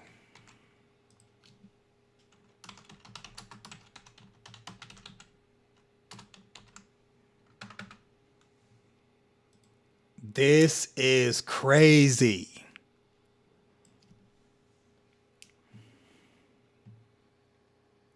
He said you broke. Yeah, y'all. I'm done. I'm maxed out.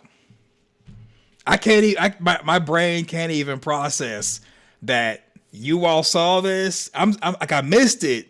I focused on Christopher. You all saw this, and the dog coming in the side of the barn. I mean, the side of the log cabin. Yo, yo, yo, yo. This is insane. This is insane. Wow. Wow, wow, wow.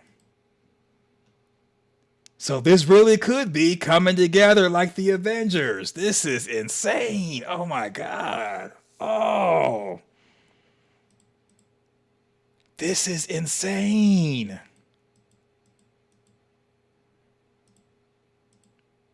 Wow.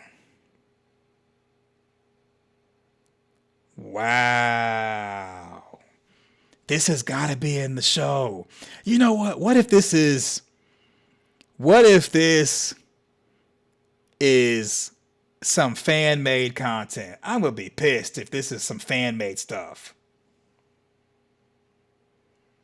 I'm going to be pissed if this is some fan-made stuff. This ain't even real. What if this ain't even real?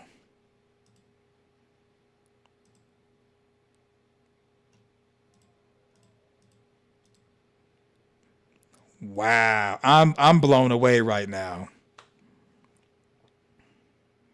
I'm blown away. Look at this, and everybody's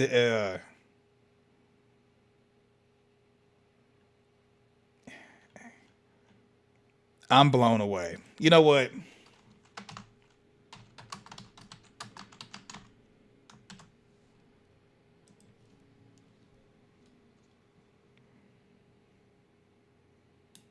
I had to comment, I'm blown away. I blow away. Hold on, let me fix that.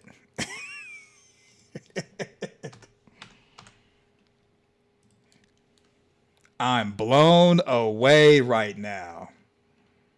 This is mind-blowing.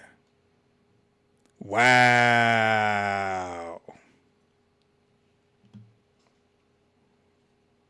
Wow. Amanda says, sometimes you have to confront your past self to move on. I see. I see. This is insane. Wow. Yo. Wow. Jade is going to, I'm thinking he's praying to maybe God. He might be talking to his former selves. Come together like Voltron. I need you. This changes everything. Show me what's in here that'll help us win. So that could be a previous Jade as well. This guy right here, and it looks like he's holding, is that a rifle? He's holding something, maybe like walking stick or something. I don't know. Wow. Season 4 is going to be beast mode. Wow.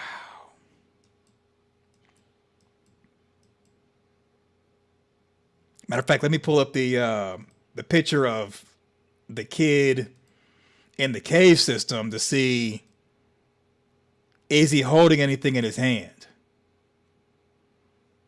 That is crazy. Wow, wow, wow. Wow. Okay, so this is the boy in blue. Man, I'm just blown away right now. Wow.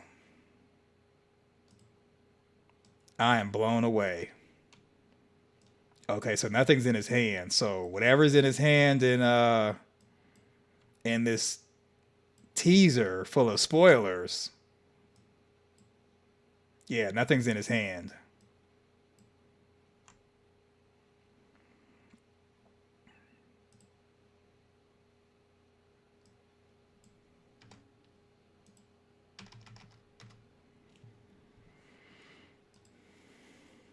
Wow. In here that'll help us win. Wow. This right here is the money shot.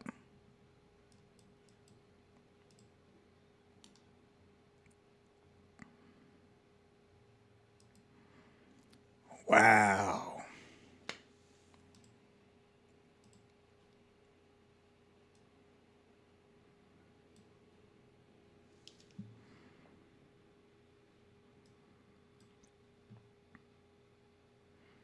Wow. Wow, wow, wow. Matter of fact, let me take myself down and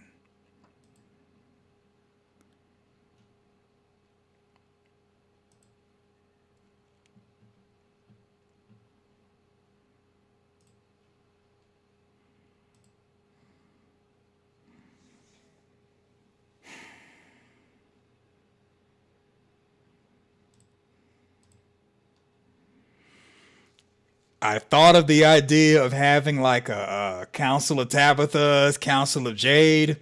I had no idea. They basically were going to give us a Kang the Conqueror moment, like in Marvel. I forgot who said it in the comment section like a minute or two ago, but basically Ant-Man 3 at the end, the Coliseum of Kangs. There it is. Coliseum of Jades. Wow. And they all play the violin. I think even Dude has a violin right there while he's crushed. Maybe, maybe not.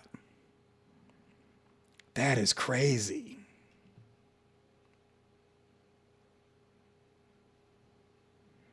Maybe the blue ukulele was Jade's. Oh, in the scene with Sophia. That could be. Oh, let me go to it. That's a good point. That's a good point. Okay, so Jessica's emailed trailer heavy spoilers. Oh man. Let's show I'm gonna show the blue violin and we'll click on this thing.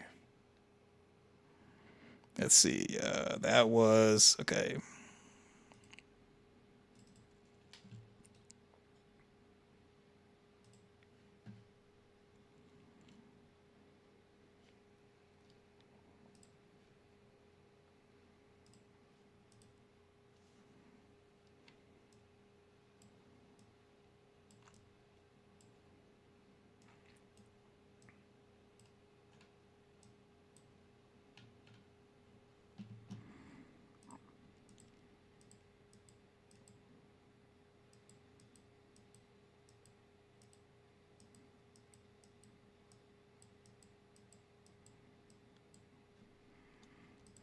It should have been you.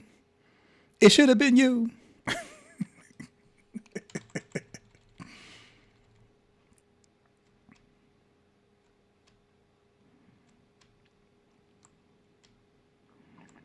Acosta sneaking around. You know you're doing the wrong thing when you're sneaking around. Okay, here we go.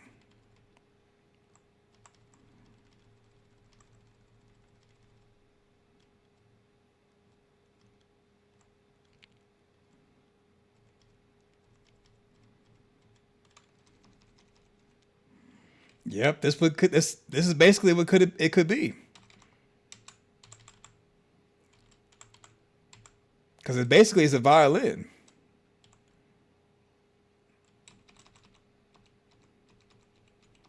We don't see anyone on the porch with a blue violin, but still, the violin could be like a red herring. I mean, an Easter egg for Jade. The man in yellow could remember. Yeah, I remember taking out each of the Jades, and they all liked violin. That Jade sure can play. All the versions of Jade sure can play.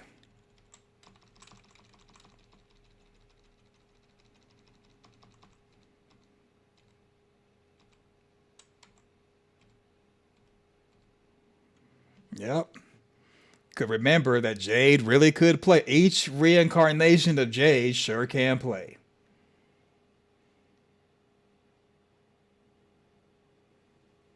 Jessica says that's a kid's guitar. Well, hold up. The kid, I'm glad you mentioned that. Guess who the kid might be? Guess who the kid might be? Do you want to guess who the kid might be? This right here might be the kid. Maybe this version of Jade just didn't make it to adulthood. This could be his guitar.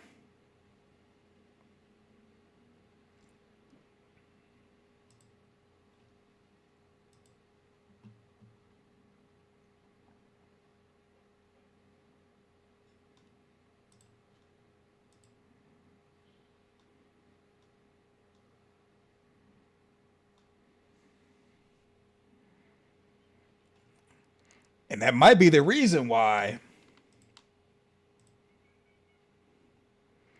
all right, take this down.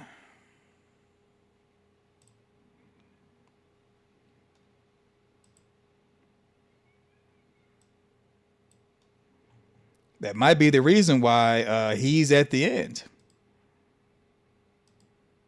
Like Jade may have followed him out of the cave, or maybe they met later on, and oh, you know what? Okay.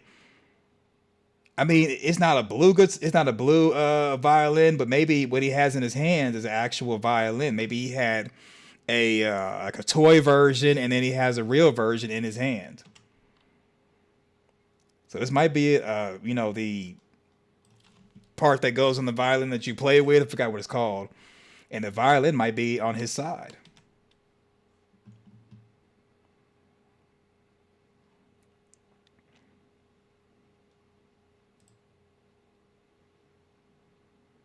So that might be what we're looking at.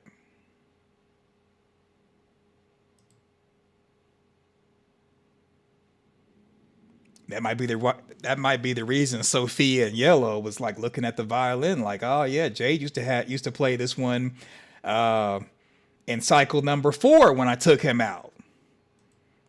He could play really well back then as well.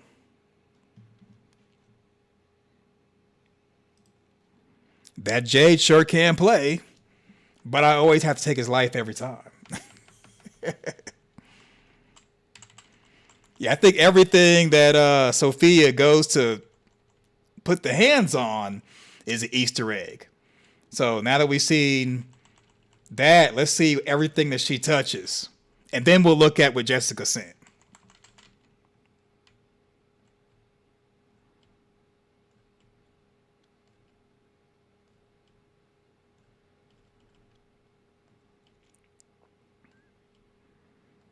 Even the glasses might be, because it's this last lingering shot where Sophia's going to come out or leave the storage area, takes the glasses off,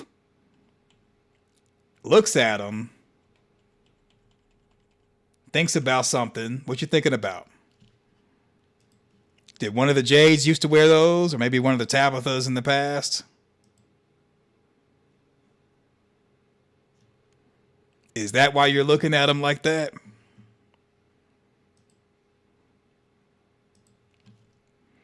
Or Sophia could be looking at something else, because I doubt that Sophia in yellow needs a prescription. So these might be prescription glasses. I would love to know, like, I have not seen these glasses anywhere, but I would like to know, like, what is the Easter egg or something that we should know about them?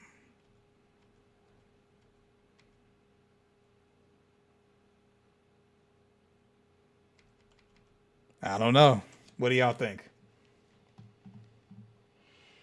So Jessica says, I forgot who Kevin is. Kevin is the guy who opened up the window for Jasmine before the Colony House massacre. Right. So Amanda got it. Kevin died in the bathroom by Jasmine. So Aaron says, I think she's planning to morph into someone else using those glasses. Maybe. Right. Michelle says, somebody important used to wear those. Yeah. Wonder who.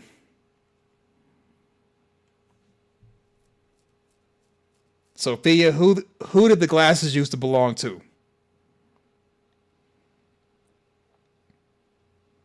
There's a picture of a castle behind the ballerina. Okay, let's rewind this.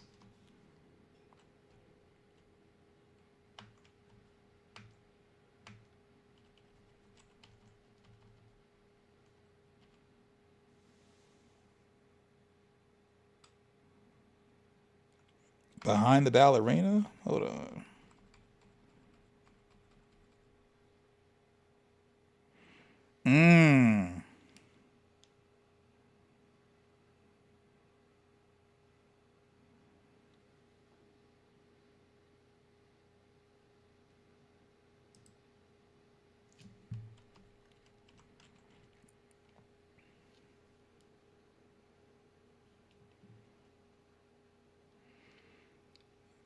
So the picture of the castle. I mean,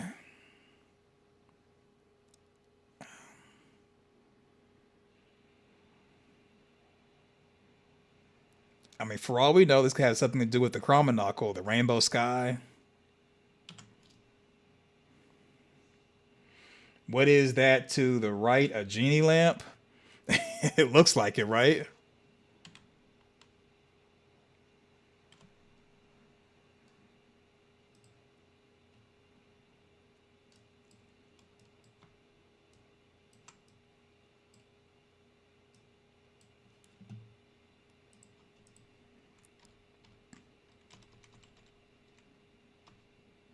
Oh, you know what? Those are Tabitha's bracelets.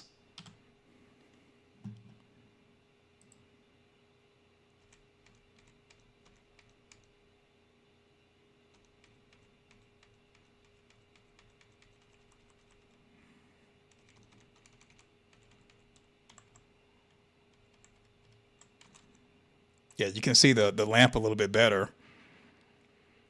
I think it might be a genie lamp. That'd be crazy if that's what it was. That's what it's supposed to be.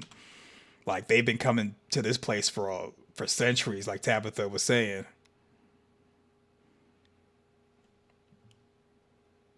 Oh, it's a castle in Germany? Okay. Is that a Native American in the picture behind the genie lamp? Yeah, it kind of could be. The face is kind of covered up by appears to be these like glasses.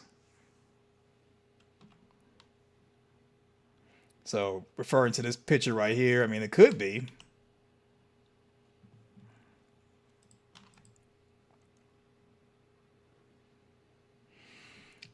So Lady L says, so does this mean that someone was the ballerina in the past? I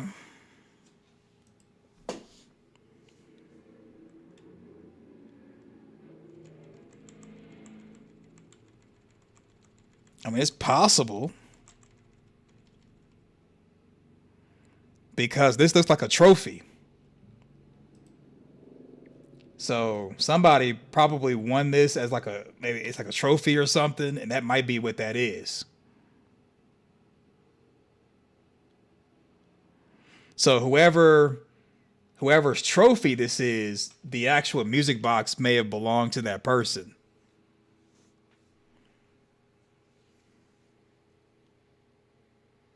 Right, so Jessica, yeah, that's right. The ballerina was the music box monster, or there was a version in the music box of the ballerina.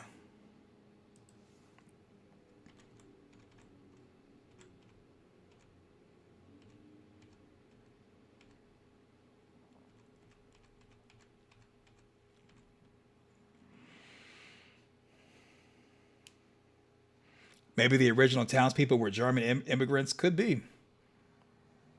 I think the ballerina was Tilly. Okay.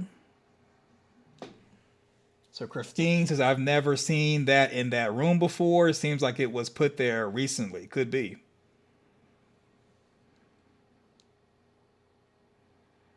Right.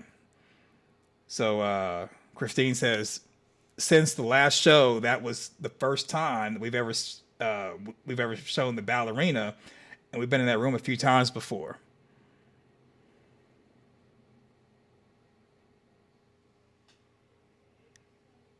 Sophia in white doesn't like the glasses. Yeah. So Amanda says, I still think maybe the exit is vertical and not horizontal.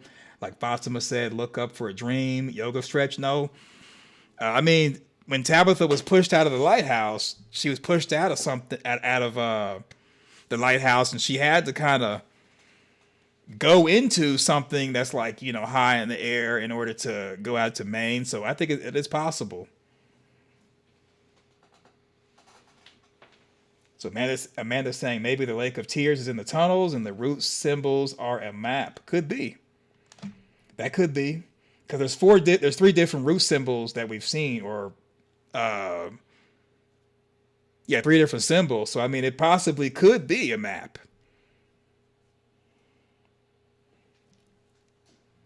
Samita says, I still want to know who fixed the jukebox.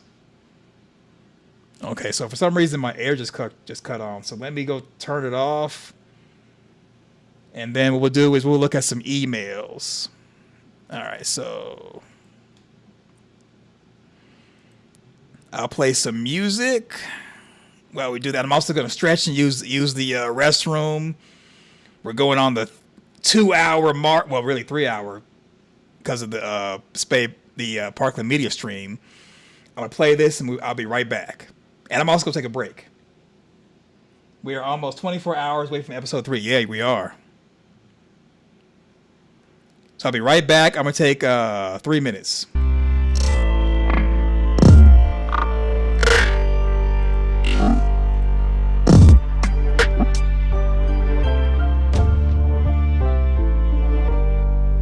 So 3 minutes. Be right back.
Man, I don't see how Julie B. Deep Dive does it. I mean, she does like... It's been times where I've gone to sleep after watching her for like 6 hours. And then I go to sleep and wake up the next day and she's still going. I'm like, man. I'm struggling with like 1 hour, maybe 2. I'm taking breaks, using the bathroom, stretch, getting water. It's a whole work shift over here. We putting in work. And I'm struggling. Yeah, I don't see how people do the marathon streams. Maybe one day, y'all. Maybe one day, but not today. Not today. I just wanted to say thanks. Yeah. Oh, sleeps during the day? Are you sure? Because it's been times where I've seen her live at night and daytime, still alive, and then live. I'm like, man, a marathon. I'm like, man. Yeah. I'm building up to it. I'm building up to it. But yeah, I got to stretch and take breaks and I had to get some water a few minutes ago. I had to get some water, stretch, use the restroom. I had to put Carmex on my lips because my lips getting chapped from talking. I'm like, man. Whew.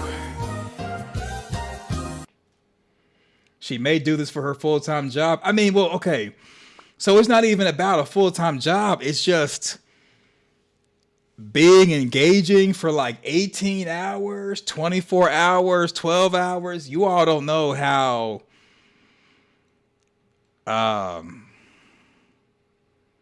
energy consuming this is. Like it's not even really about it being a job or not. Because I've actually worked jobs where I'm sitting down working for like, let's say a 10-hour shift on the computer, on the desk, sitting down all day, whatever. But for some reason, social media is different. I guess because it's like multiple things you're doing at once. Like I'm looking up this video, this picture, talking, addressing the chat room, typing, looking for this and that, doing sound effects.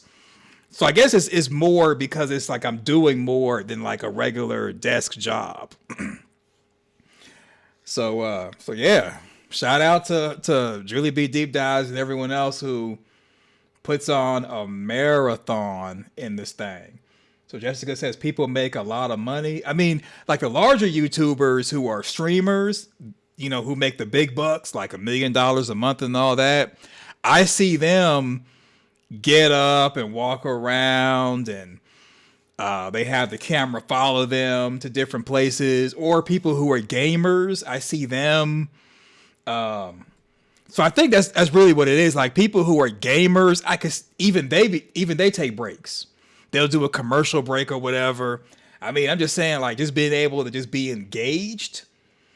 You're not gaming. You're not walking around, not taking breaks, but just like continuously putting on something that's engaging that people are commenting with and commenting on. That's what I'm talking about. It ain't even, it's not even about the money. Let's say if I'm making $1 million a month, I still would have to take breaks and drink water and eat something. Like I see the larger YouTubers do, like just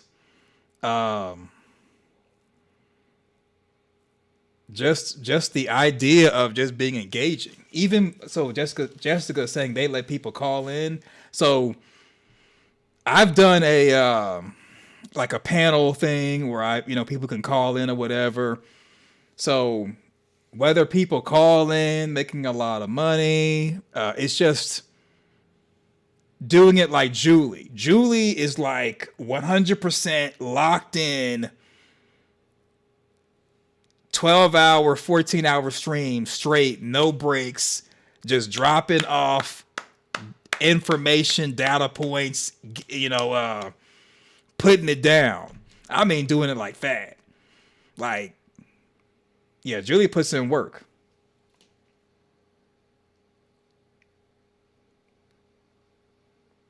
Oh, Amanda says, and she does it on a treadmill. See, ain't no way. Ain't no way. Ain't no way. On a treadmill too? So, okay, okay, during the day, I go to like Planet Fitness and exercise. And I'm on a treadmill. There's even at the lowest setting with no incline and just walking and talking, man. Hey, she's the real MVP. Okay, so Julie sleeps during the day. Okay. Okay.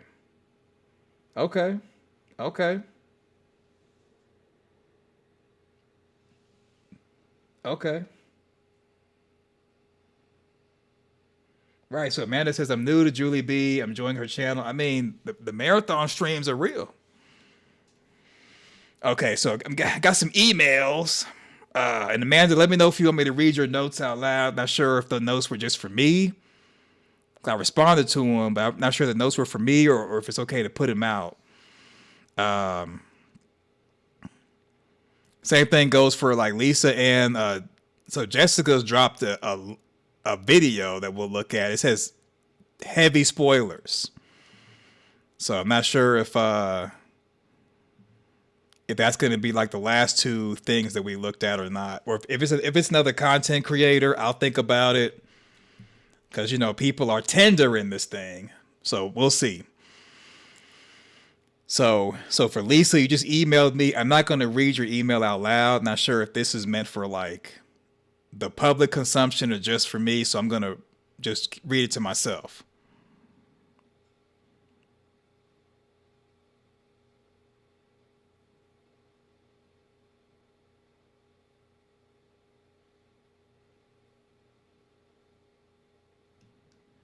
Okay, so yes, so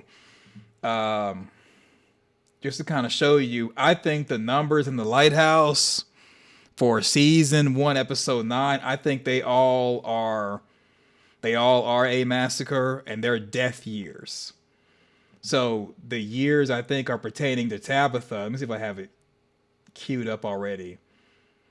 So the years are pertaining to Tabitha, and those are like her death years. And I think that each of the, some people call them cycles, whatever you want to call them, that the start of a cycle is a massacre, and the end of a cycle is a massacre, and the ending is also the beginning. So just seeing it. So right here. So let me copy this.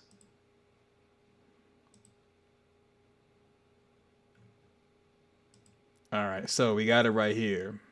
And if you've already heard me kind of mention this, just kind of bear with me or bear with us. So yeah, so we'll use the bottom one because it's more enhanced. So 1506 would be the first massacre after she's been reincarnated. And then the rest of these could also be death years, where 1506 is not only a death year, but it also would be like the end of a previous cycle and the start of a new cycle. And so we have 1, 2, 3, 4, 5, 6, 7, 8, 9 in the Lighthouse, but it may be more than 9, and there may be versions of Tabitha that never made it into Fromville because maybe she died before she had a chance to go in, or maybe died at birth, or was a child or something. I think it's more than just these years, but this is kind of like massacres that versions of her had their awakening and their eyes were open. So I'm believing that it's possible that a version of Tabitha went into the township but never made it to remember who she came from and just died. So I'm picking up what you're putting down as far as the Lighthouse correlate to a massacre. I'm with you on that. And that the first massacre is 1506. So Lisa's saying the writer did an interview and he said he got the idea from 9/11. 1506 was Massacre de Lisboa. So let's look up what that is. Okay, so Lisbon Massacre. Okay.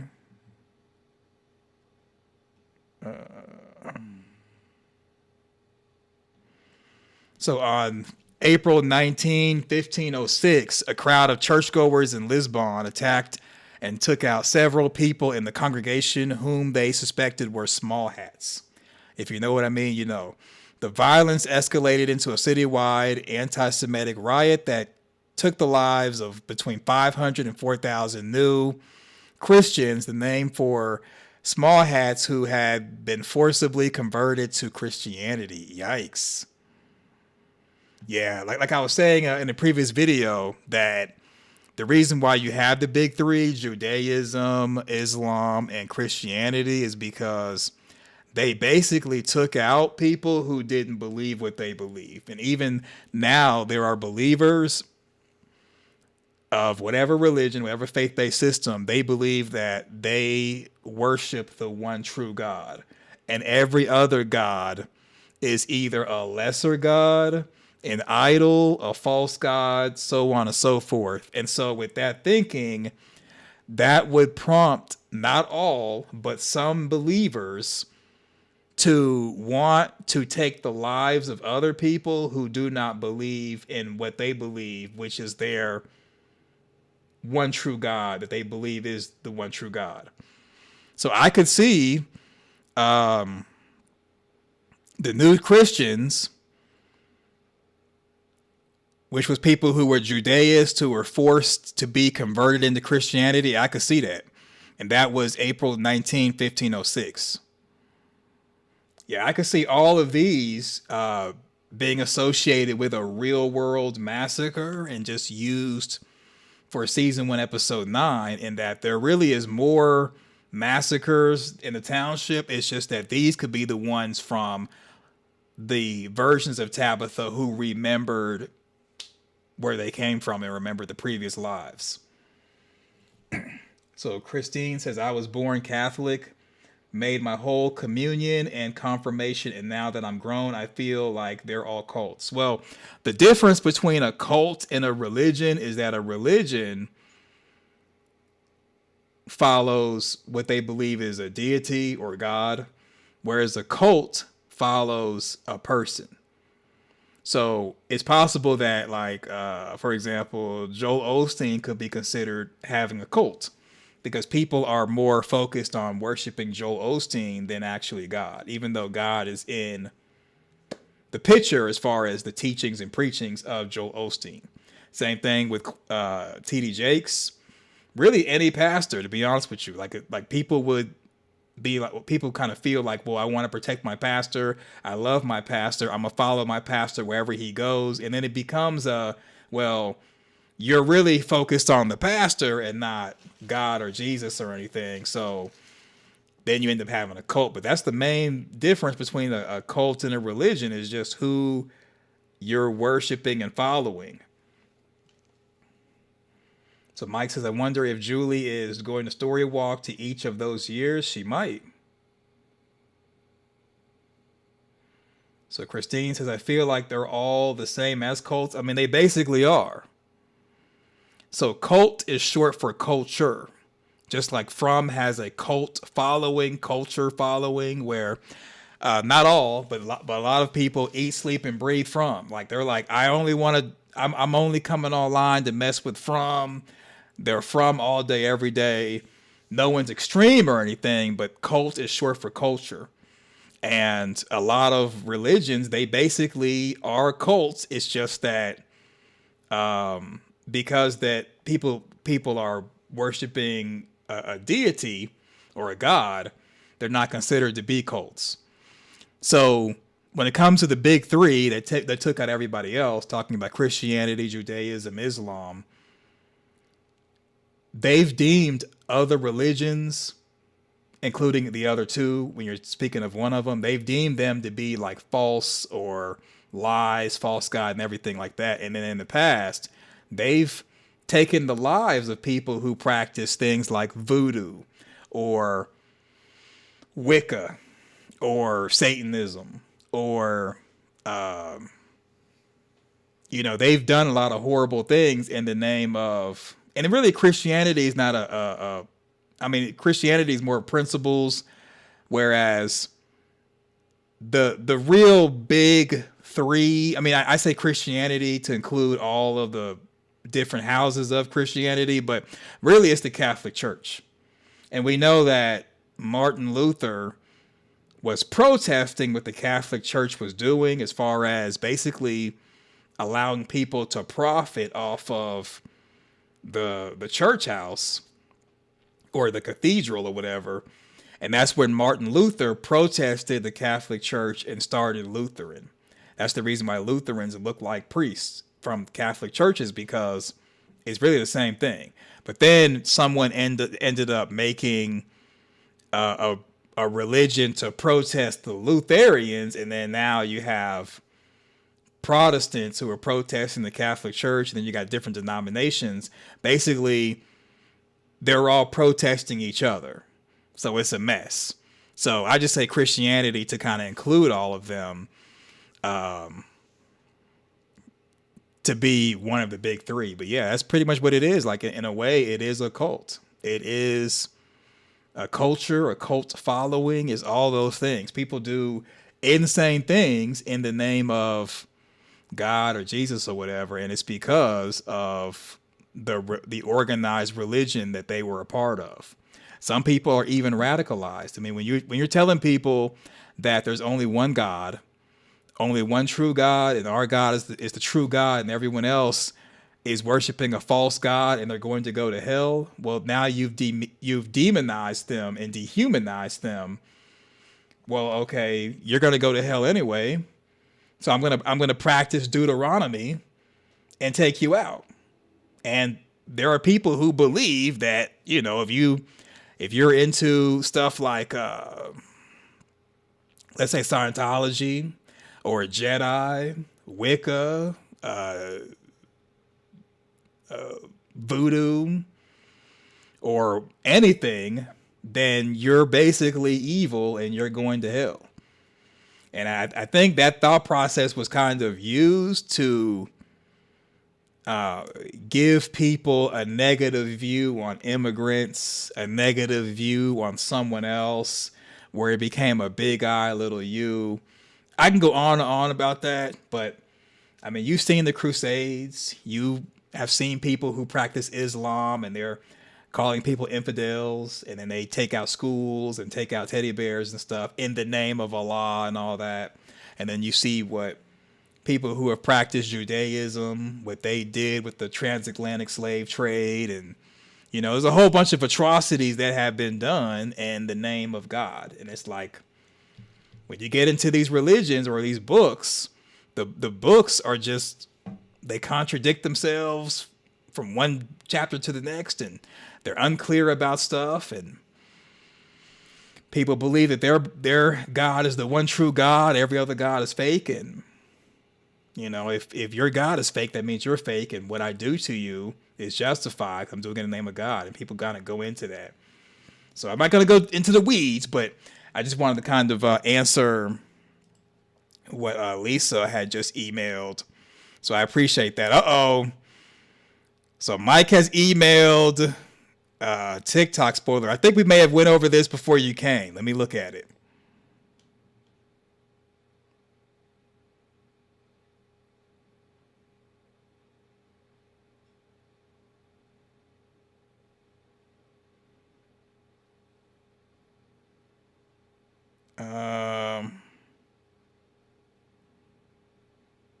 Whoa! Okay. No, we have not seen this one. What the freak? Yo, son. Where do y'all get these? Okay. So Michael Sullivan has dropped a bomb on us. Man, where do you get these? Where do you all get these? This is like number 3. And then like there's one in the wing that could be coming from Jessica. I'm like, what are we doing? What is going on? Wow. Okay, let me get this together. All right, I'm gonna drop this. Another one, y'all. What is this? So Raw says we trying to find out. I mean, it's looking like we're going to stumble upon the entire season 4 today. Okay. Another spoiler. I guess it's a trailer. I don't know what this is. Oh, footage. Okay, this is footage. God dang. Okay, I dropped it in the chat while I get it ready. This is crazy. I mean, sharing is caring, but man, this is... Okay. All right, let's load it up. Let's load it up. This is insane. I'm thinking, okay, we'd have seen everything we gonna see, and then now we get this. Okay. Okay. This, all right. You all got a minute to see, do you all want to release the Kraken or not? So let me take that down, these death years. We've done the death year talk. Man, okay.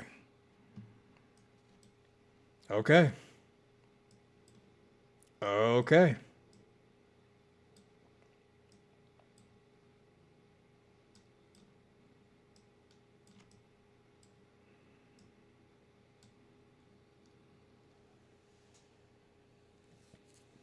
Okay. Release the crackhead. Oh, man. Hey, it's going to get released. All right. So hopefully if you all don't want to be spoiled, you leave now. All right, I'm going to take it off mute. Let's do this. I went looking for answers and I found answers. This is our shot. This is where you made your stand. The man in yellow's back. It could all be happening again. Y'all see that? What do you want from me? Yo. Can we... Okay, we're going to slow it down. We're going to slow it down as much as possible. Yo. Look at this. Okay, okay. So this is... So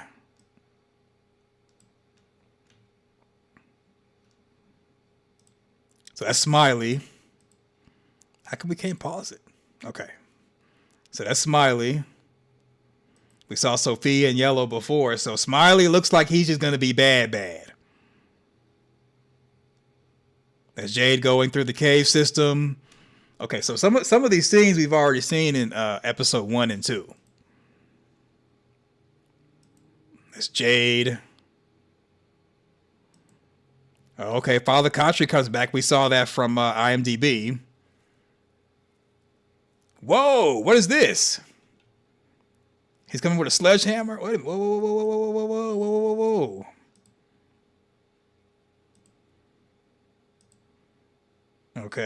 Okay, so Victor says the man in yellow's back. Y'all see how originally, okay, this is the shot that we got for a trailer. And then this is not what it was, because remember Jim was right there and then future Julie was right there. So these trailers are edited to where it's misleading. Y'all see that? Oh my God, that transition. What is this? Did y'all see the transition? It was Jim and then now Tabitha. That could be Sophia. That looks like it could be Sophia's hand. Let me make this bigger. Let me make this bigger. That could be Sophia's hand. Because she was looking sinister in the beginning of this footage thing. Okay. Is that easier to see? That easier to see? Yellow tree of evil. That could be Ethan. What? Y'all think Ethan is jacking up his mom? Because, okay. So,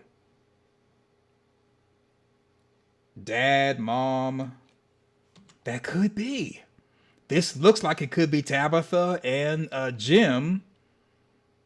This looks like it could be the Matthews. Maybe this is the Matthews house in the outside world. Wow. Maybe those are Eloise's pictures. Look a little different than Victor's art. It does.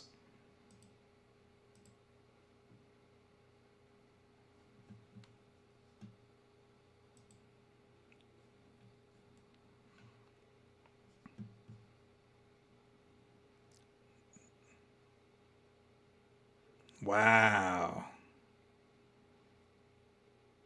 Watch now. Yeah, it looks like Sophia's giving somebody the business. That's what I hate about TikTok. You can't really just like pause and rewind like YouTube. Wow.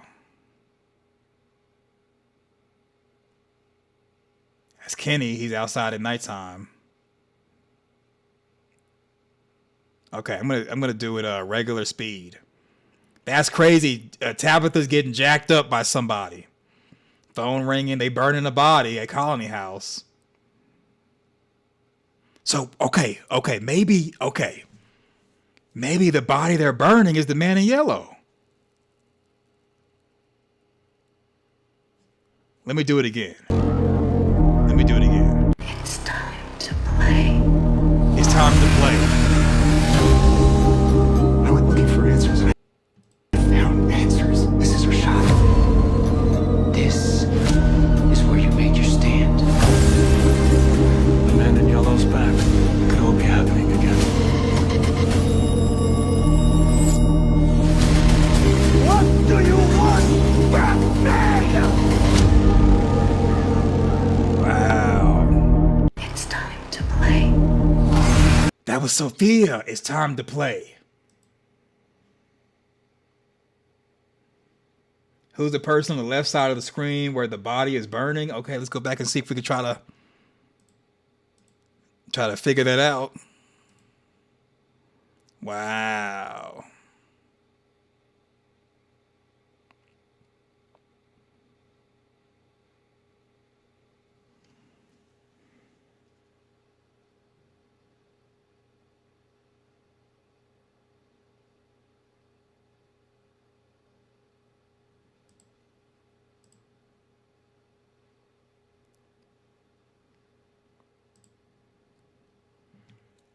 There's no way to make that out. Wait a minute. Yeah, so as far as that, I would have to like enhance this image.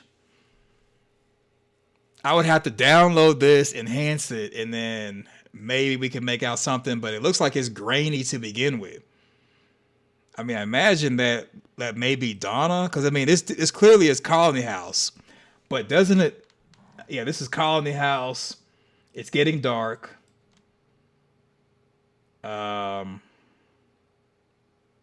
They bury people, so setting something on fire definitely would be like they discovered the man in yellow. But then again, if it was the man in yellow, it'd probably be more people out here.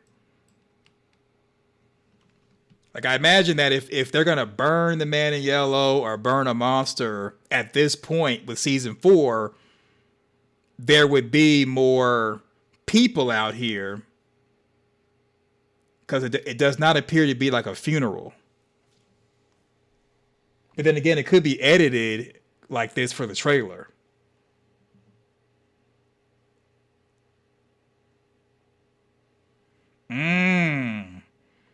scares, deaths, and explanations. So people ain't gonna make it.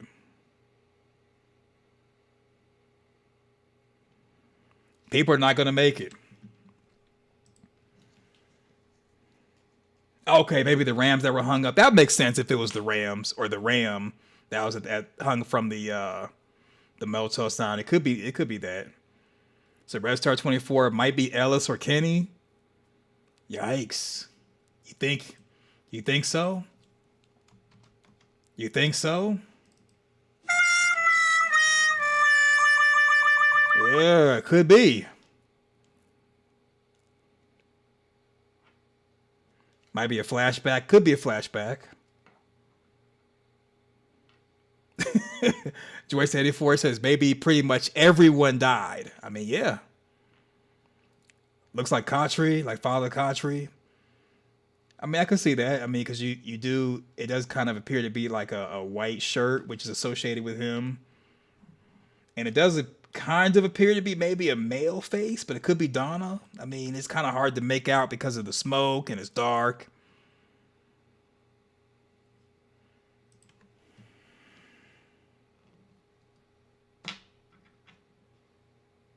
So Christine says that looks like the man who was in the car. But see, okay, the reason why I say I don't think it was the priest that was in the car when Sophia came in, because we saw two open graves, more than likely one for Jim, one for him. One for Jim, one for him. Let's go through it again.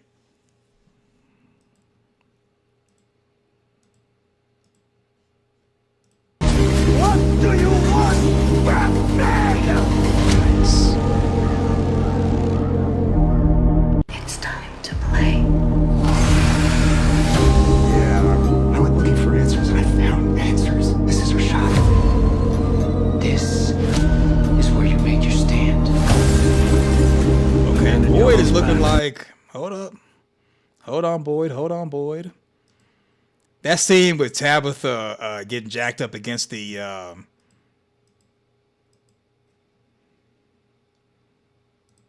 yeah, y'all don't know how crazy that looks. Yeah.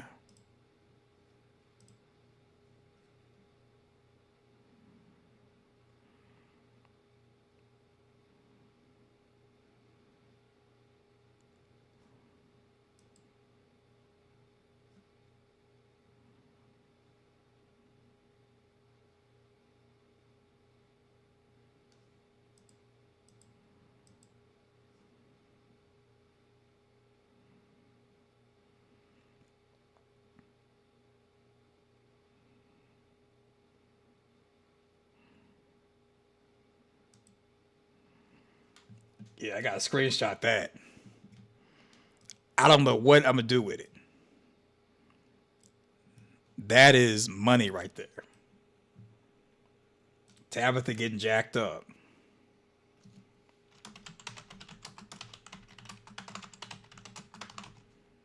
I don't know why, but something's telling me to take a screenshot of that.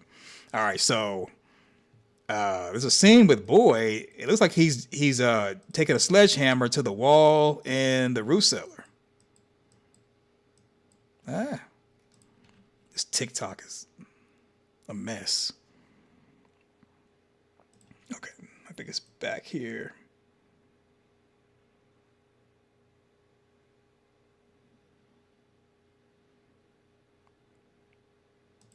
Okay. Yeah, that's the room of the roof cellar that Fatima was in. Yeah, I can't make it go any slower.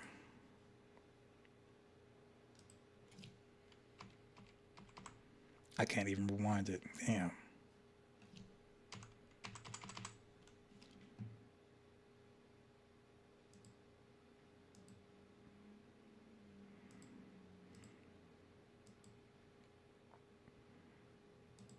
Right here. You see that? That is the wall of the roof cellar. Let me screenshot that. In case TikTok plays on its own, I could just use this as an example. Yeah, Boyd's going to destroy the wall of the roof cellar. or the wall that's in the root cellar.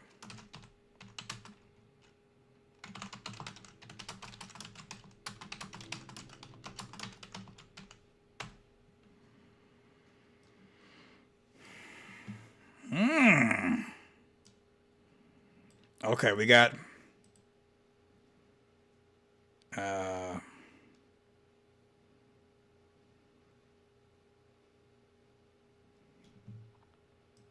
okay, so we got another one. Hold up. Let me see what this is, because we got two of them from oh, okay, so Jessica sent two of the same clip.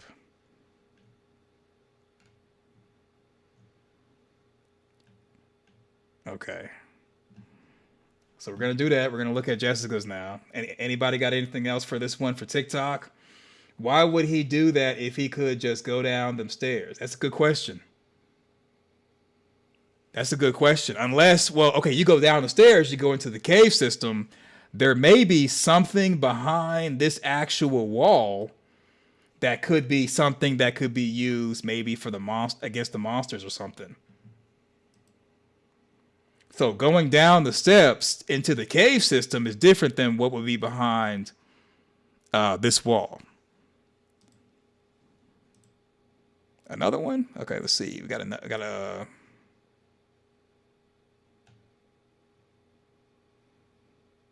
okay, I got three of them. Okay, I'm gonna get to them, Jessica. I'm gonna get to them. Let's see. Christine says, what do you think Sophia meant when she said this is the part they tear themselves apart? Do you think, I mean, what could possibly happen? People basically accusing each other of stuff and wanting to take each other apart. And Sophia may be a part of making people go against each other. So Jessica says, like she had visions of Miranda. Okay, so I think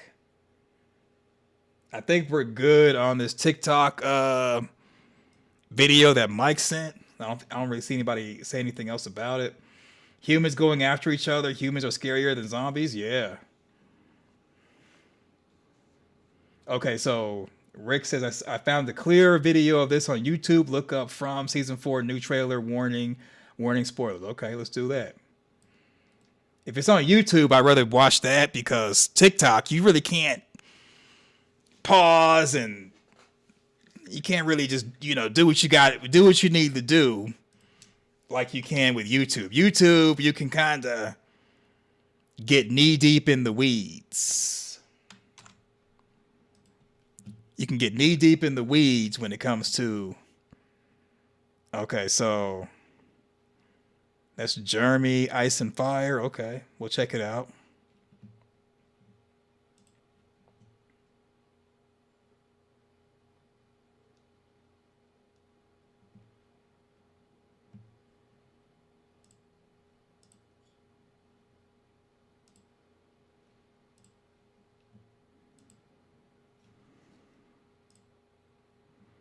If you're injured in an accident,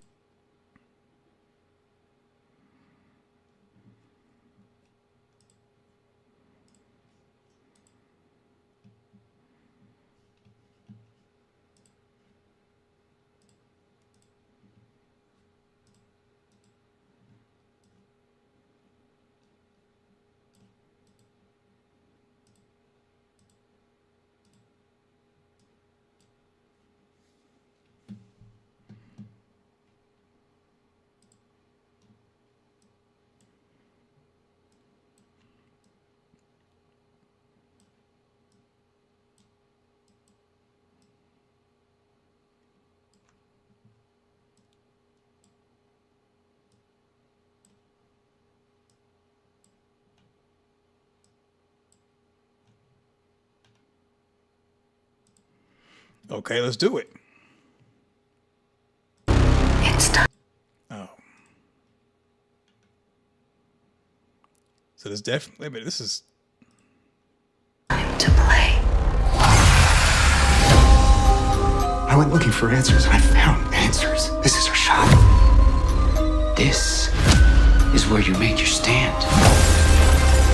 The man in yellow's back. could all be happening again.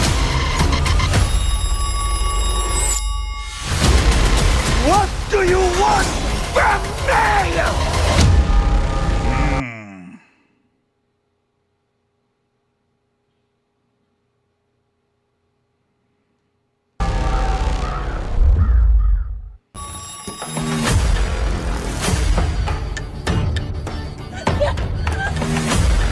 I think this is when it happened. Okay. Oh my god. I did try to warn you.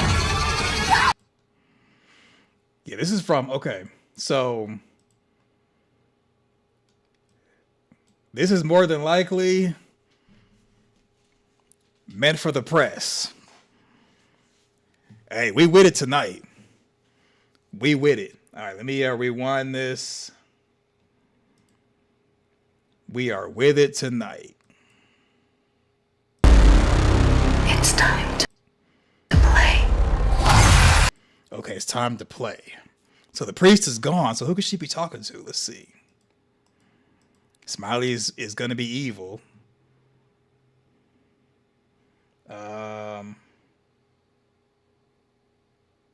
What room is that?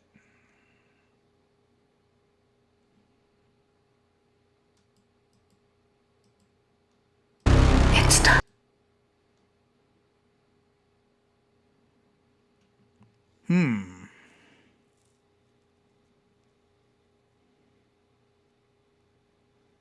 What room is that? Yeah, it could be the church.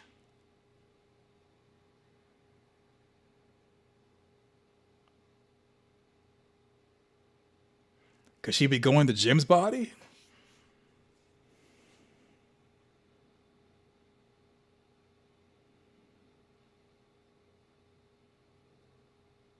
I mean, she could be maybe going to Jim's body. I don't know.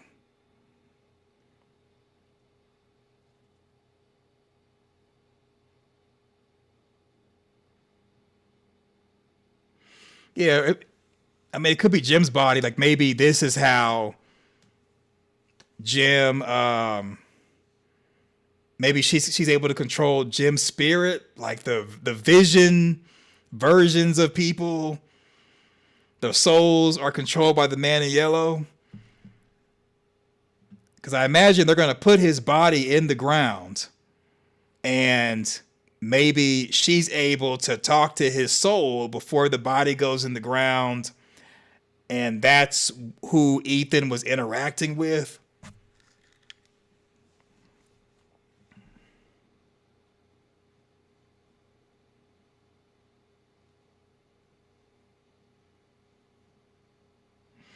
So Hill or High, I'll just call you three. I don't know what to call you. I'm going to call you Hill. I see a bunch of eyes in there. I'm not sure what that means, but so High. Some of the bodies that were in the town, or yeah, on the town, in the town when Victor came up from the roof cellar, their chests were ripped open. She got her new glasses on. Yep, new glasses. Animating Jim. Okay.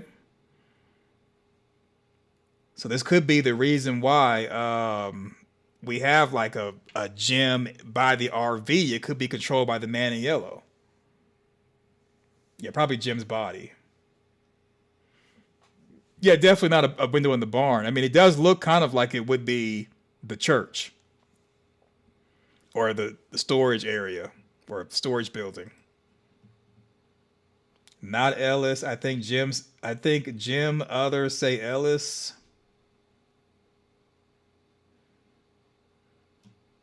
I mean, it could be the tool shed. The one where I'm leaning more towards maybe the church. Just because there's light. Well, that. There's a light right there because there are windows to the church. Let me show you a picture of the church.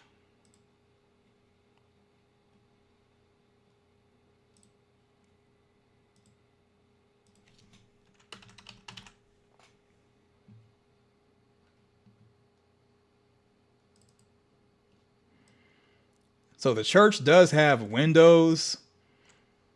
It's just, the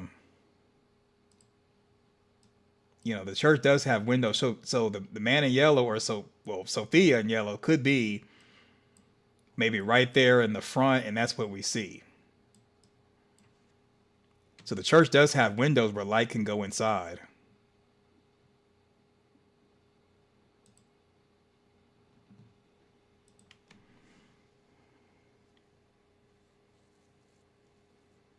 Maybe the bar?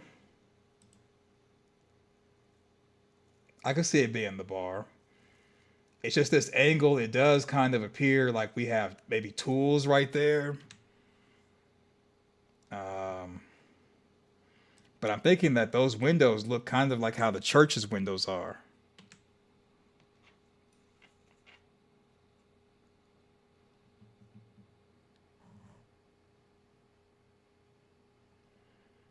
And it's a blink if you miss it. Okay,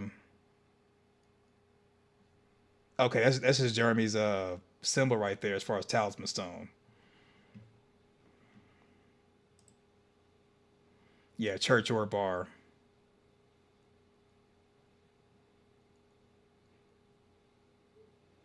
Those aren't the church doors. Well, I mean church windows. So not the doors, but the windows. Because there's only so many places in From where you're inside and no one's around. And it's too large to be the outhouse where Fatima was. We know it's not the root cellar. I mean, it would either have to be the bar or the church, and my money would be on the church because no one's going to really be at the church since there's no one to preach or anything. And I mean, it would kind of make sense for Sophia to go to the church to pray and to talk to do the whole preaching and stuff. If she decides to do that, it would make sense for her to not only be in the church, but no one would be suspicious of her being in the church because she could say, well, I'm going there to pray or whatever.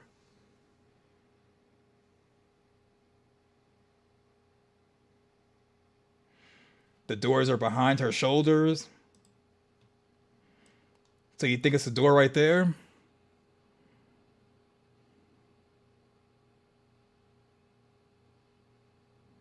You're thinking that's a door? Jim was last in the church. Yeah, he was.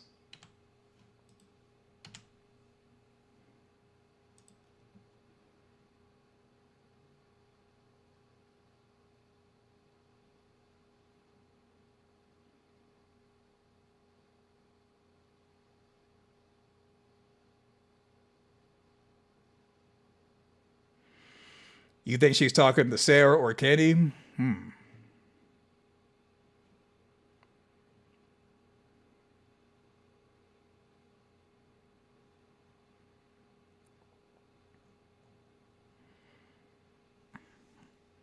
Yeah, so if it wasn't for all of these trailers and footage and everything, I would do a panel and drop the link. I'm drained, y'all.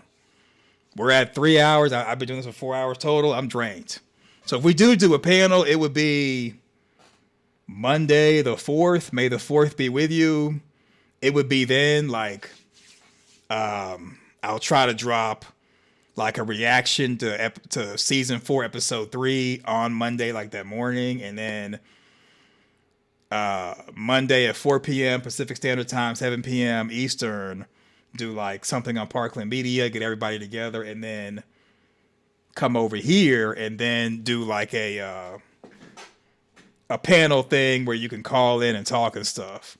Yeah, we're on hour number 3. I'm drained. I'm on fumes right now, and I'm just trying to make. We're gonna make heads or tails of this, and then is this the video from Jessica? Oh, let me see. Is this the video from Jessica? Whether it's game day or any day, I'm sorry. Up with Raising Cane. You know what? Raising Cane's Chicken Fingers, one love. That's your email address? We're not breaking in. Oh, I'm so sorry about that if I did that. Yep, I just peed a little. This job demands sacrifice. It's all connected. It's time. This is my... Okay, so the one that Jessica sent is from a content creator breaking down the episode. Let me look at this other link that she sent. Yeah, same one from another content creator. So it's the same video. It's just a content creator has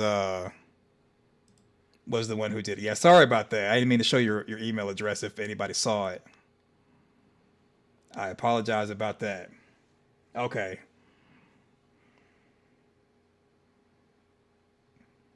Okay, same video. Okay. Well, some people crazy.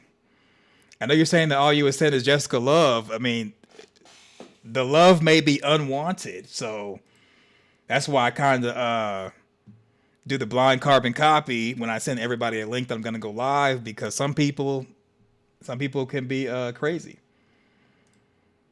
Yeah, so unfortunately, we're going to do this last teaser trailer provided by Jessica. Was it? I think it was Jessica. Not really sure, but anyway, we're gonna do this last one that basically was provided by Jessica, and somebody else had to look us up. But it's same trailer or whatever. After this, I'm gonna call it a day, y'all. I'm gonna call it a night.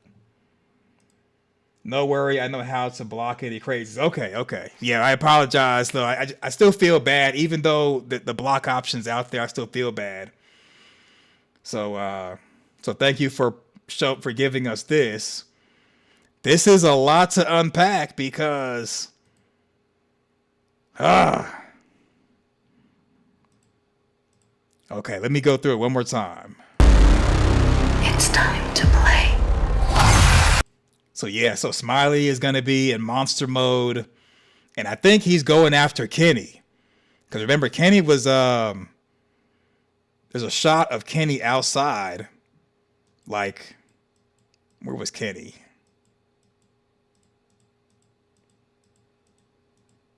Yeah, right here. So it could be Kenny's outside for something, and then here comes Smiley. When Smiley was saying, nice to see you again, this could have been foreshadowing that Kenny and Smiley are going to face off. And you know what? Based off the pictures that I was showing on the previous video, like behind the scenes, where Kenny on his Instagram showed his hand bloody, he might be going one-on-one with Smiley, and he might not make it. I mean, Smiley's going into monster mode. And this says, is where you make your stand. So when someone makes their stand, usually it's, I'm not running. Whatever happens, happens. It's time to play. I went looking for answers and I found answers. This is our shot. This is where you make your stand. Yeah, so we got the shot of Boyd doing a sledgehammer to the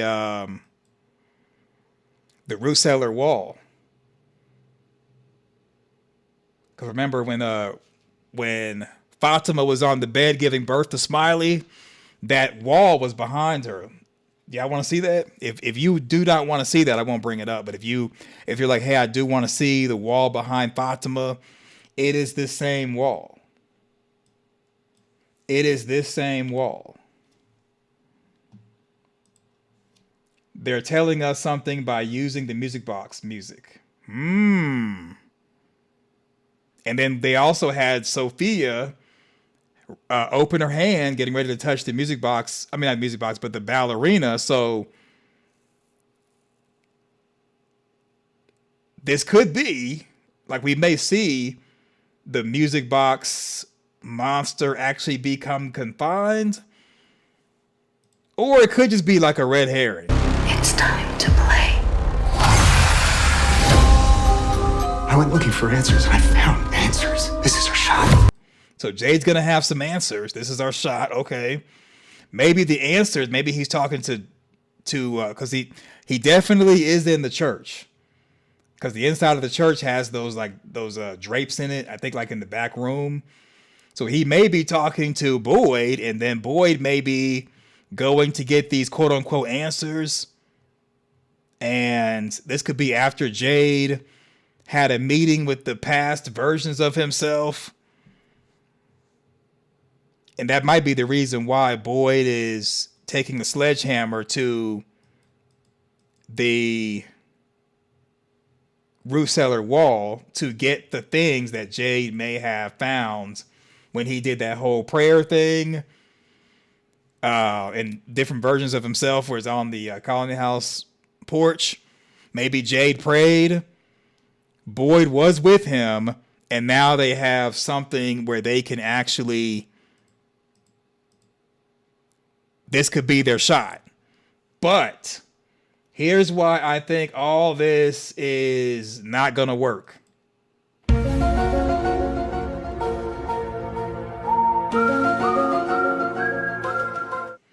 Remember, future Julie story walks to try to save Jim. Because they showed that, a lot of stuff that we see season 4, maybe even season 5, will basically be for naught because Julie is story walking to try to save Jim and is unsuccessful. Or it could mean that maybe they're successful in the future and she's story walking because they've won and they're about to leave, and maybe she wants to bring Jim back to life before they defeat the evil side, or after they defeated the evil side. Only issue I have with that is, let's say if hypothetically she's able to retcon the story and retroactively create continuity and saves Jim. I mean, in theory, that would unravel everything before story walking to go back to do that thing. So I wonder if they're going to, like, how they're going to do that if she's able to somehow save Jim. Just because we get the future Julie, that kind of makes me give a lot of stuff side eye as far as people in the township actually being successful. But Jade is saying season 4, this is our shot. Maybe that scene is for season 4, episode 10, and then we have Boyd going to take the sledgehammer to the root cellar wall. So I think this is where we had that one scene in the trailer with Marielle chained to the wall.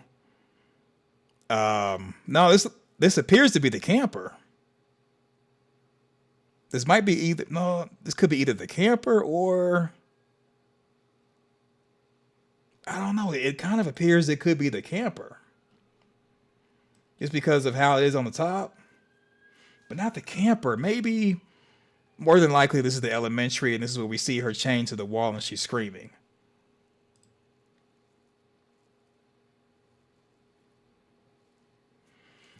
So Amanda says Julie can't change the story, but can she write her own chapter? Well, I'm sure she can. I mean, they're writing the chapter as the story goes forward. So they're all writing their own chapters, but with story walking,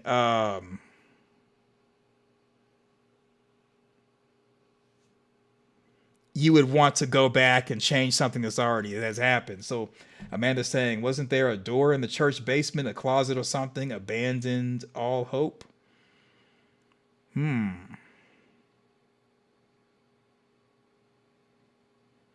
I don't think they've ever shown us like the door going to the basement. They've only showed like the steps.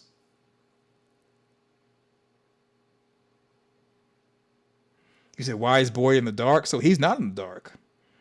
You're talking about this scene right here where he's got the sledgehammer. Let me see.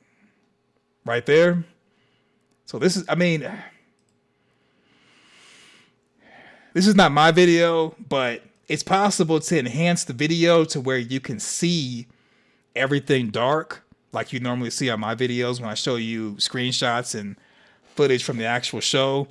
But this is definitely the wall that was behind Fatima in the root cellar.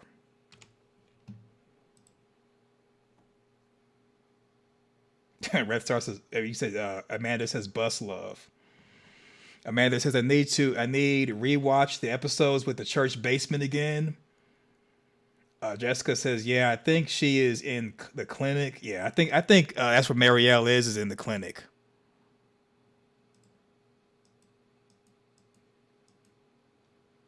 Is where you make your stand.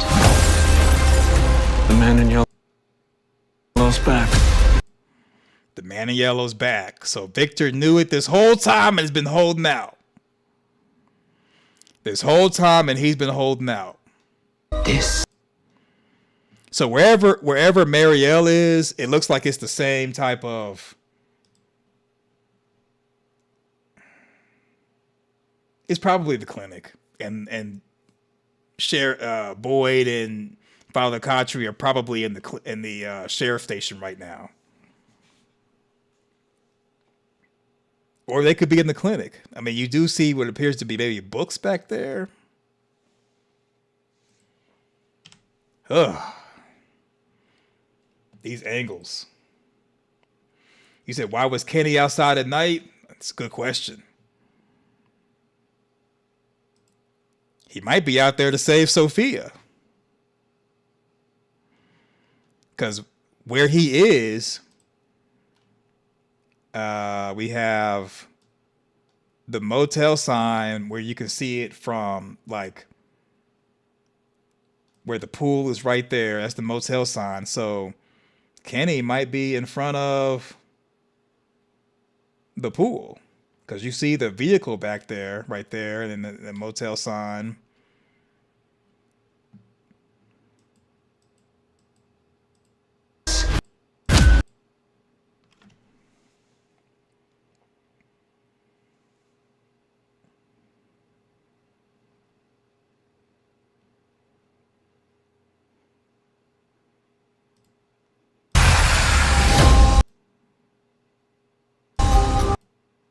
Yeah, I mean, look at Boyd. Boyd is even he's doing the bell, which appears to be at nighttime, and it's like dark. So this could be, or that might not be the bell. That might be, yeah, it's the bell. So for him to do the bell at nighttime is odd, because the whole point of the bell is to warn people not to get out. Y'all see that?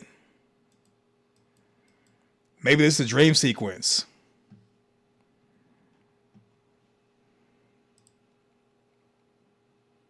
That's at dusk. Well, yeah, but see, the monsters come out at this point in time.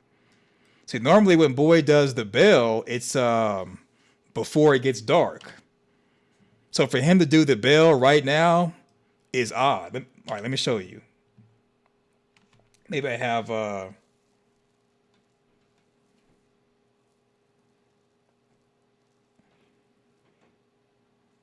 actually, you know what? Okay, let me just do this.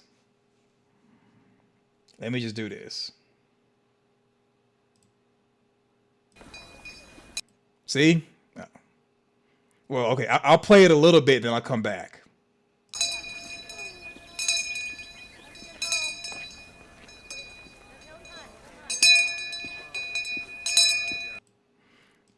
See, the whole point of the bell is to tell people to get inside where it's safe before the monsters come out.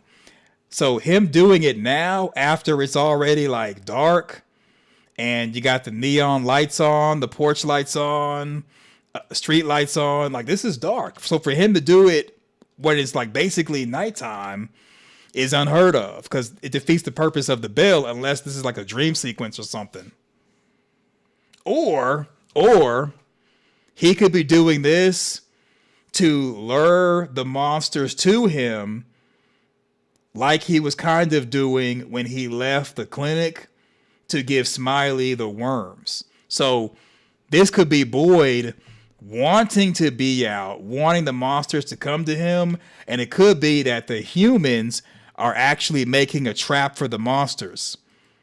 And that might be the reason why Father Khatri is talking about Last Stand when he's talking to Boyd. Like, the reason why Kenny could be outside is that they're making a stand before time runs out. Remember, the teen in white was saying time's running out. And then we've seen in the trailer where Boyd was saying time's running out. So this could be the final thing where they're like, they're making their last stand. Answers. This is our shot. This is where you make your stand. Yeah, this is where you make your stand. So it could be that the reason why Kenny and Boyd are outside in these shots, this is the stand. Whatever Boyd found maybe behind the root cellar wall could be what they're able to use to have their stand against the monsters. And they want the monsters to come to them because it's going to basically be war. That's what my guess is as to the reason why we have Kenny outside looking like a boss. I went looking for answers and I found answers. This is our shot. This. Right. See, Kenny's looking like a boss right here. He's looking like boss mode.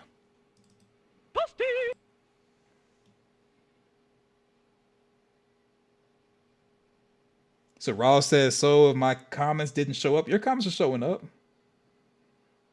And yeah, and Smiley looking stressed. You think of Smiley looking stressed out?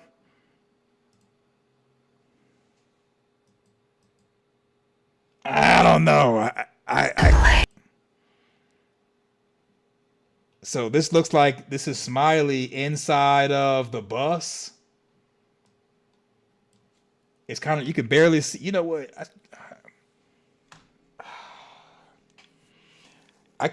This is one reason why I kind of hate showing other people's like trailers and stuff, because they're not gonna like edit it where you can like see what you're wanting to see, even if it's nighttime. All right, let me stop complaining. Let me stop from-plaining. Let me stop the from-plaining. Because now I've said it like once or twice, and now it's like I'm up here crying. Yeah, let me stop from-plaining.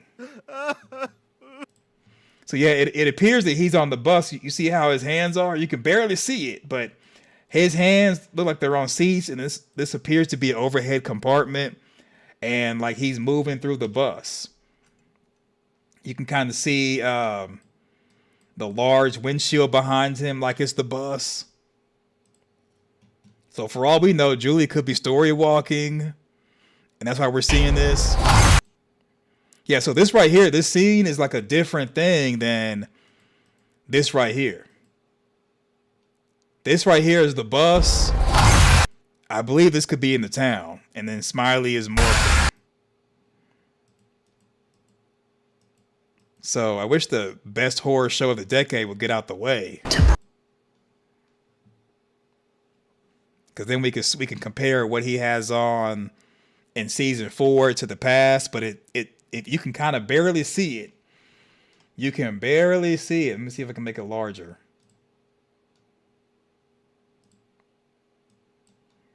Can y'all see it better now? I mean,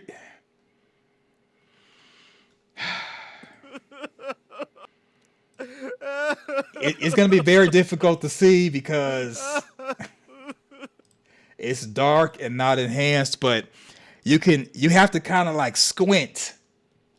You got to squint your eyes and you can see. Look, everybody at the same time, go to the screen and squint your eyes.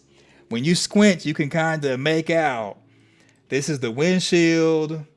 This is the overhead compartment of the bus, the Grand Rapids. That's why he has his hands folded, because he's touching the seats and he's moving forward. This may be like Julie story walking. Can y'all see that? I see his hands on the seats. There we go. There we go. Looking like the puppet Jasper. Could be.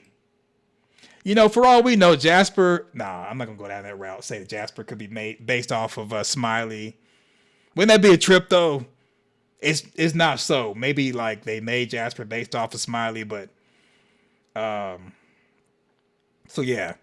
So, yeah, you could... If you you could kind of squint your eyes and you can see... You can make out parts of the Grand Rapids bus. See, you can kind of see it a little bit better. It's time to play. And so this is a different shot right here. And this is probably at nighttime while they're making their last stand. And you can tell because you can see the red light reflecting off of Smiley's face. And that red light comes from the diner. Look at the next shot. You see the diner right there?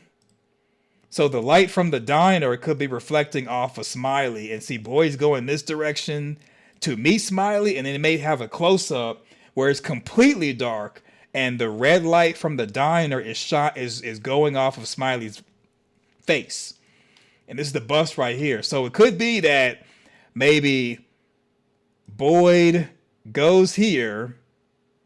And then it could be someone on the bus to lure Smiley on the bus. Then they corner Smiley and do something. And maybe that's what we get in the shot at the end where they're burning a body. It could be them burning Smiley again. Because they don't burn humans. They only burn, the only time that we've seen them burn someone is Smiley. So this could be Smiley defeated again. And now they have the upper hand. Because it does appear to be like dark outside. But it could be that it's nighttime getting ready to turn into day because they've been out there doing stuff all night. Yeah, you see the red light? There's the red light in this scene on the bus. This is the red light coming off of Smiley. Smiley may have like chased them. And that's why you see let me slow this down.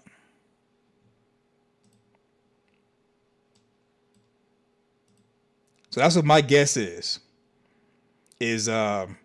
Smiley's going to come into view. It is going to be similar to how it was season 2, episode, I think 6, Pas de Deux, where Smiley comes from over here and he's going to walk forward to meet Boyd and they're going to maybe surround him because where Kenny is in this trailer, Kenny's at the motel. So the motel in this shot would be over here on the left side, out of view. You know, because the motel sign and the motel pool are across from the diner. And to kind of show you all that,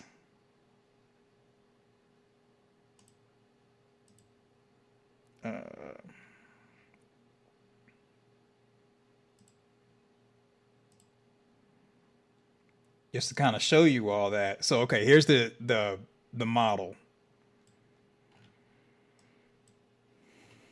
So I'll just show you what I'm talking about on the model. Then we'll go back to Jeremy's teaser trailer. All right, so can you all see the model? Do you need me to make it larger? I'll make it larger anyway. All right. Okay, so this is the motel sign right here. This is the pool. So Kenny had the motel sign behind him. So Kenny's here. And then Boyd is coming up the road. And he's like right here at the diner. So it looks like they're closing in. And they may be closing in on Smiley and surrounding him. And maybe they're like throwing something at him. Like maybe they're throwing something at him. I don't know. I mean, it would make sense if they have a way to defeat the monsters that they would like close in on. They would lure the monster, Smiley, to the middle of the road, surround him like it appears that they're doing, and then engage him in the middle and kind of like create like a choke point where they're ambushing him. So the shot in the trailer where it's got Smiley on the bus, that might be when Julie Story walks. Unless they do something to him and then lure him on the bus. Because these trailers could be deceiving where they may have surrounded him here with the red light on the right side. So if the red light's on the right side, that means Smiley is facing, let's see, red light on the right side. So Smiley's facing this way. For the red light to be on his left side, he's facing towards the bar and gas station. So Smiley is facing Kenny. Boom. And it may be that Kenny is like occupying Smiley's attention so Boyd can come from behind him. But that wouldn't really make sense because Boyd's got the bell. So, okay. So let's just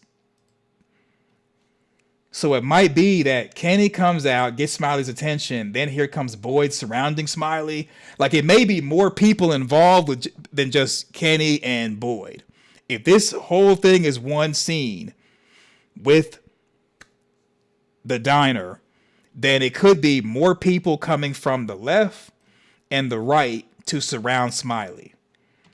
And this is dangerous because there's other monsters. So I don't know. But I think this is what I think as far as this. Yeah, there's something in the root cellar behind the wall. And that's the reason why Boyd would be trying to bust this wall up. So it may, the scene in the trailer where Boyd goes to the root cellar and looks at the wall. I was thinking that he was like going to talk to someone. He may be just looking at the root cellar wall to see where to strike, takes off his jacket and hammers away. Let's see in the trailer, the previous trailer, if Boyd had anything in his hand, if we can see it.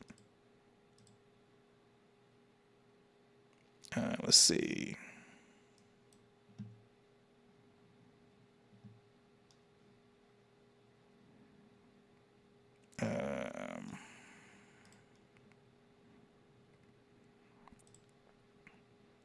Okay, bear with me. I'm gonna pull up the trailer. I think it's the March trailer.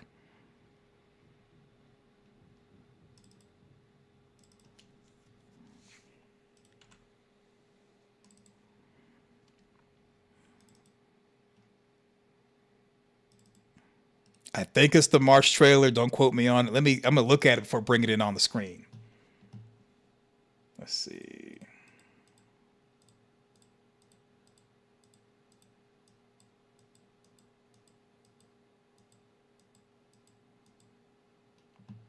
Is it the March trailer? Okay, yeah, it is. Okay. So this right here.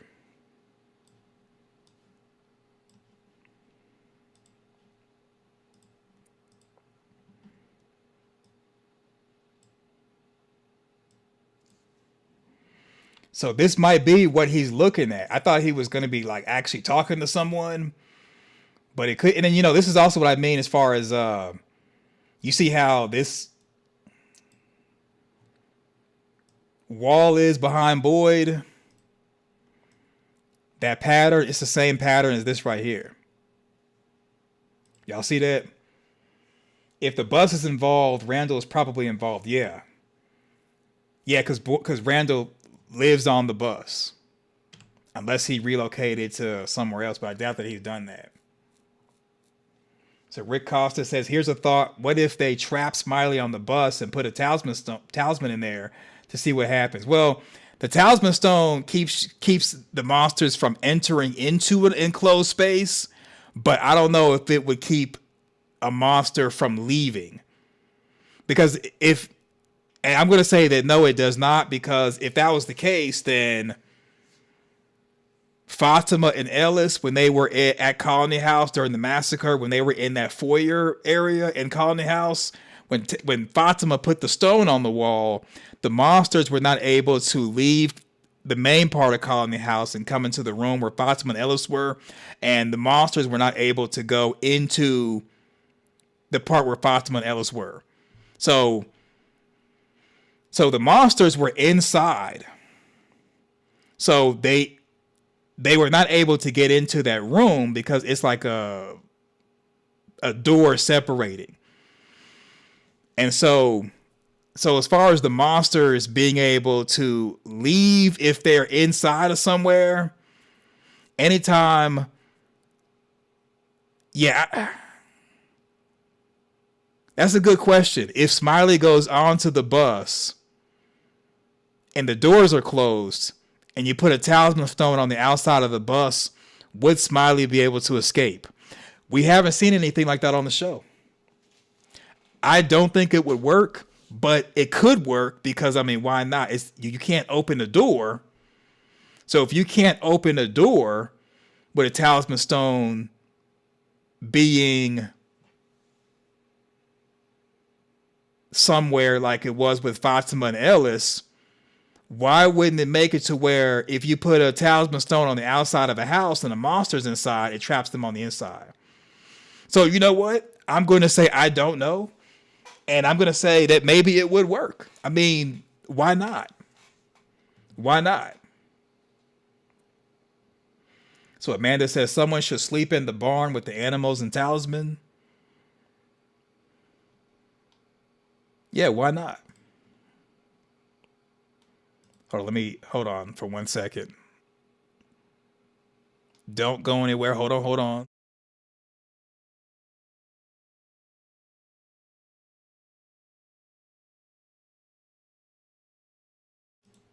Okay, we back. Okay, yeah, why not? Why not?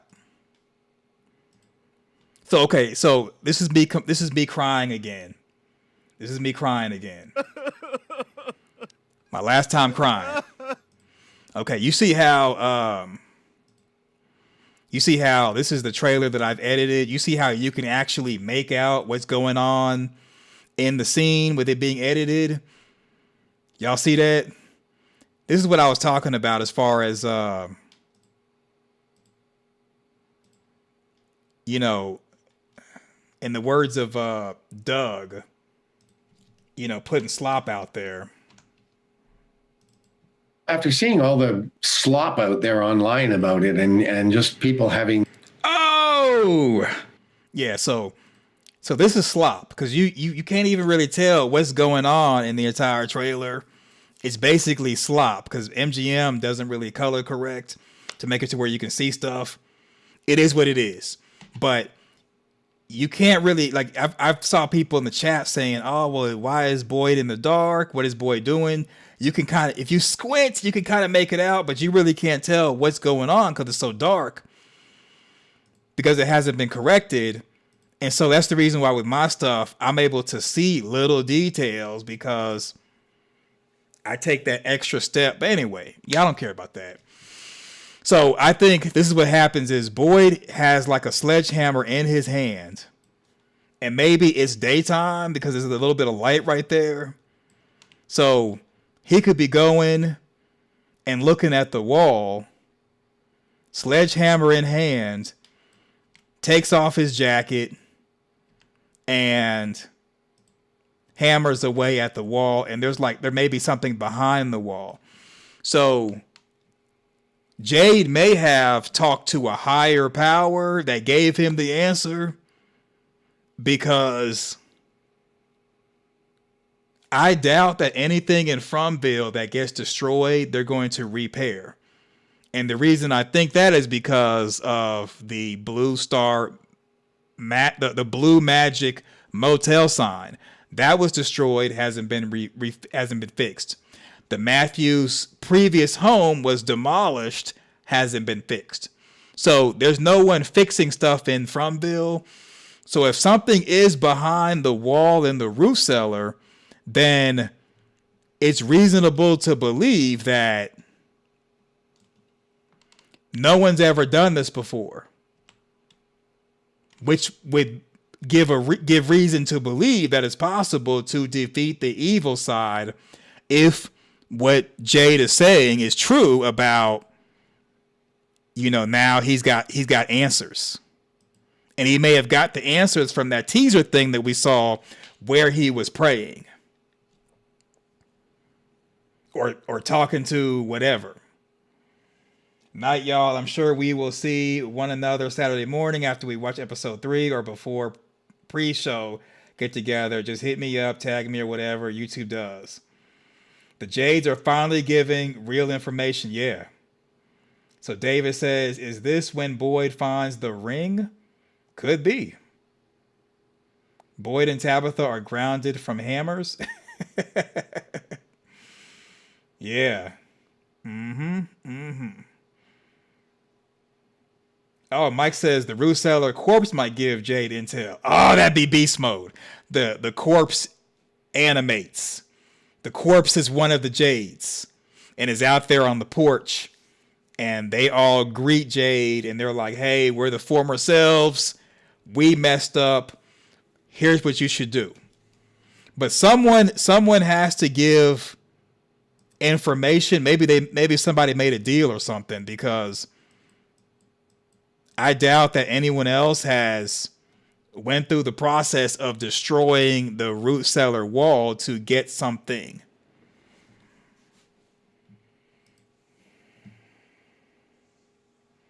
Yep. So, yeah, the rest of this I think we kind of have covered. Y'all, we're getting close to the 4-hour mark on this stream alone. Y'all, I'm drained. And I'm glad that we did this. I am so glad that we did this. I am so glad that we did this. Wasn't there a trailer scene with Toby corpse with a rat in his mouth? So yeah, the blue statue, we've done that before. I mean, it's a lot of speculation on what that could be. Hopefully we find out this Sunday, episode 3. Yeah, it was a blast. I had fun. I'm tired, but I had fun. So what we're going to do, and what we're going to do is, and thank you, Jeremy Ice and Fire. If you watch this, thank you for providing that for us. I appreciate it. So what we're going to do is what we've done before. And that is, we're going to play some music to leave the chat open.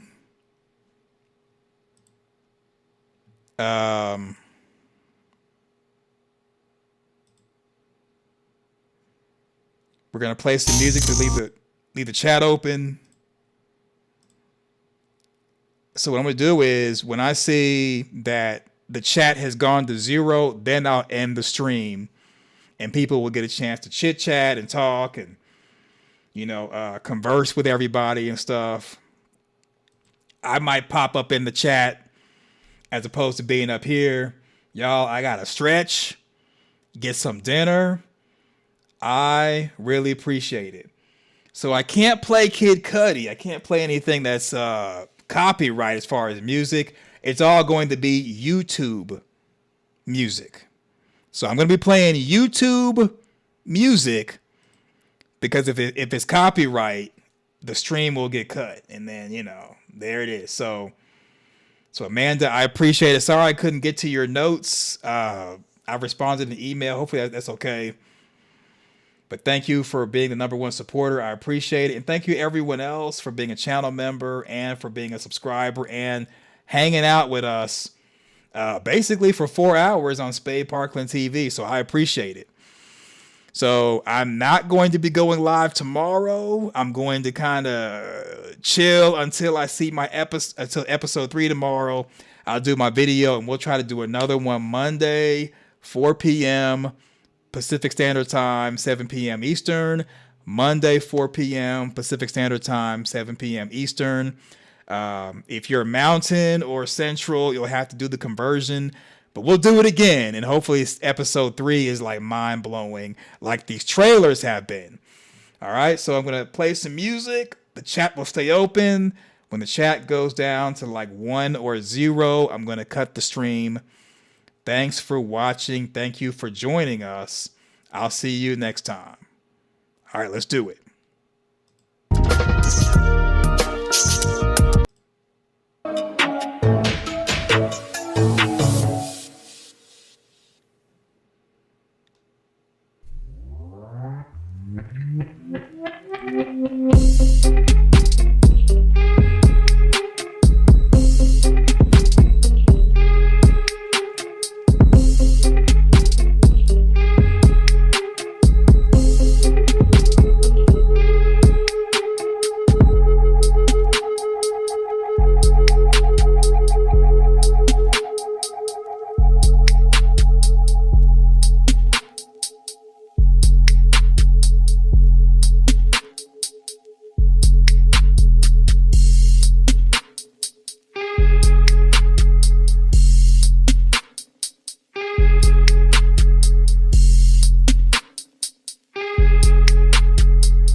Perfect.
Perfect.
Check the mic and make sure it sound right, boys.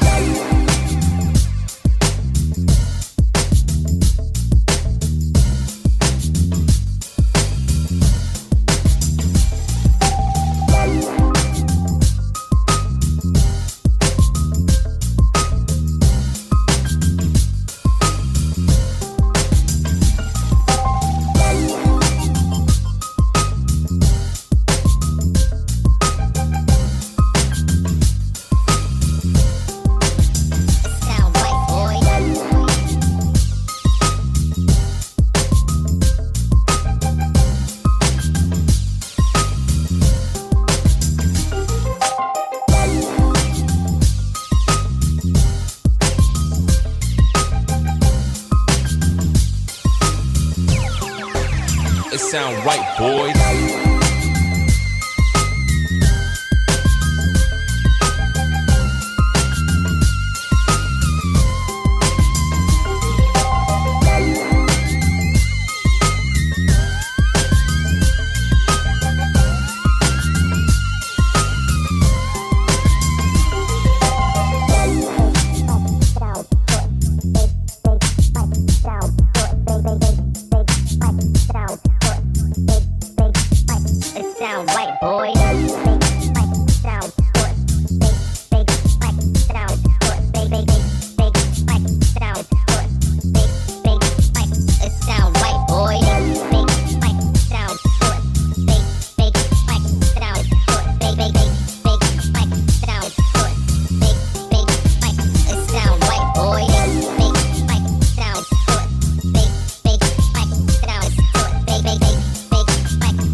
Sound right, boys.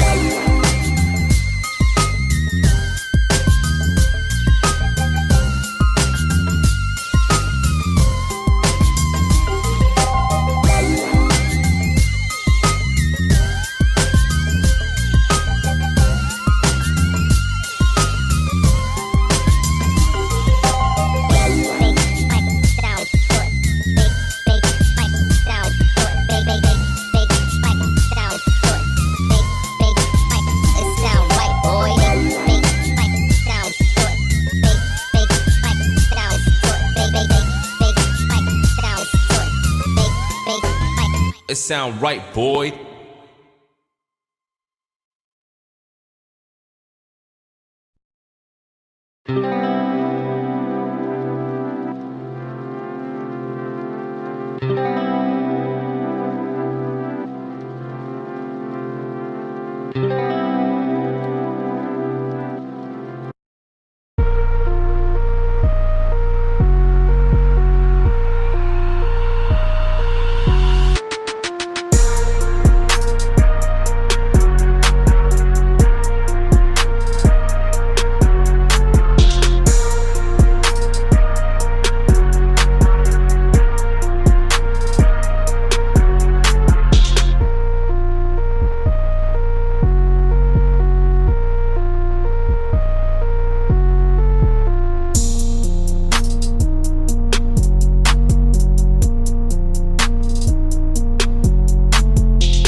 changing who I am.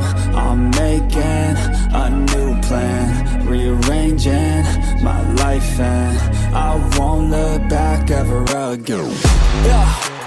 You ain't see me activated. You better hope that you never see me agitated. I think about my actions, plan them out, evaluated. That's how I end up on the top, man, I'm calculated. My mind's a weapon, my body is the engine. I'm never second guessing, I just do what I was destined. Cause I feel I got the blessing, persistence and obsession. That's how you keep progressing, I already learned that lesson, yeah. I'm changing who I am. I'm making a new plan, rearranging my life, and I won't look back ever again. You can't stop what's moving. You can't stop what's moving. I'm changing my life, and I won't look back ever again.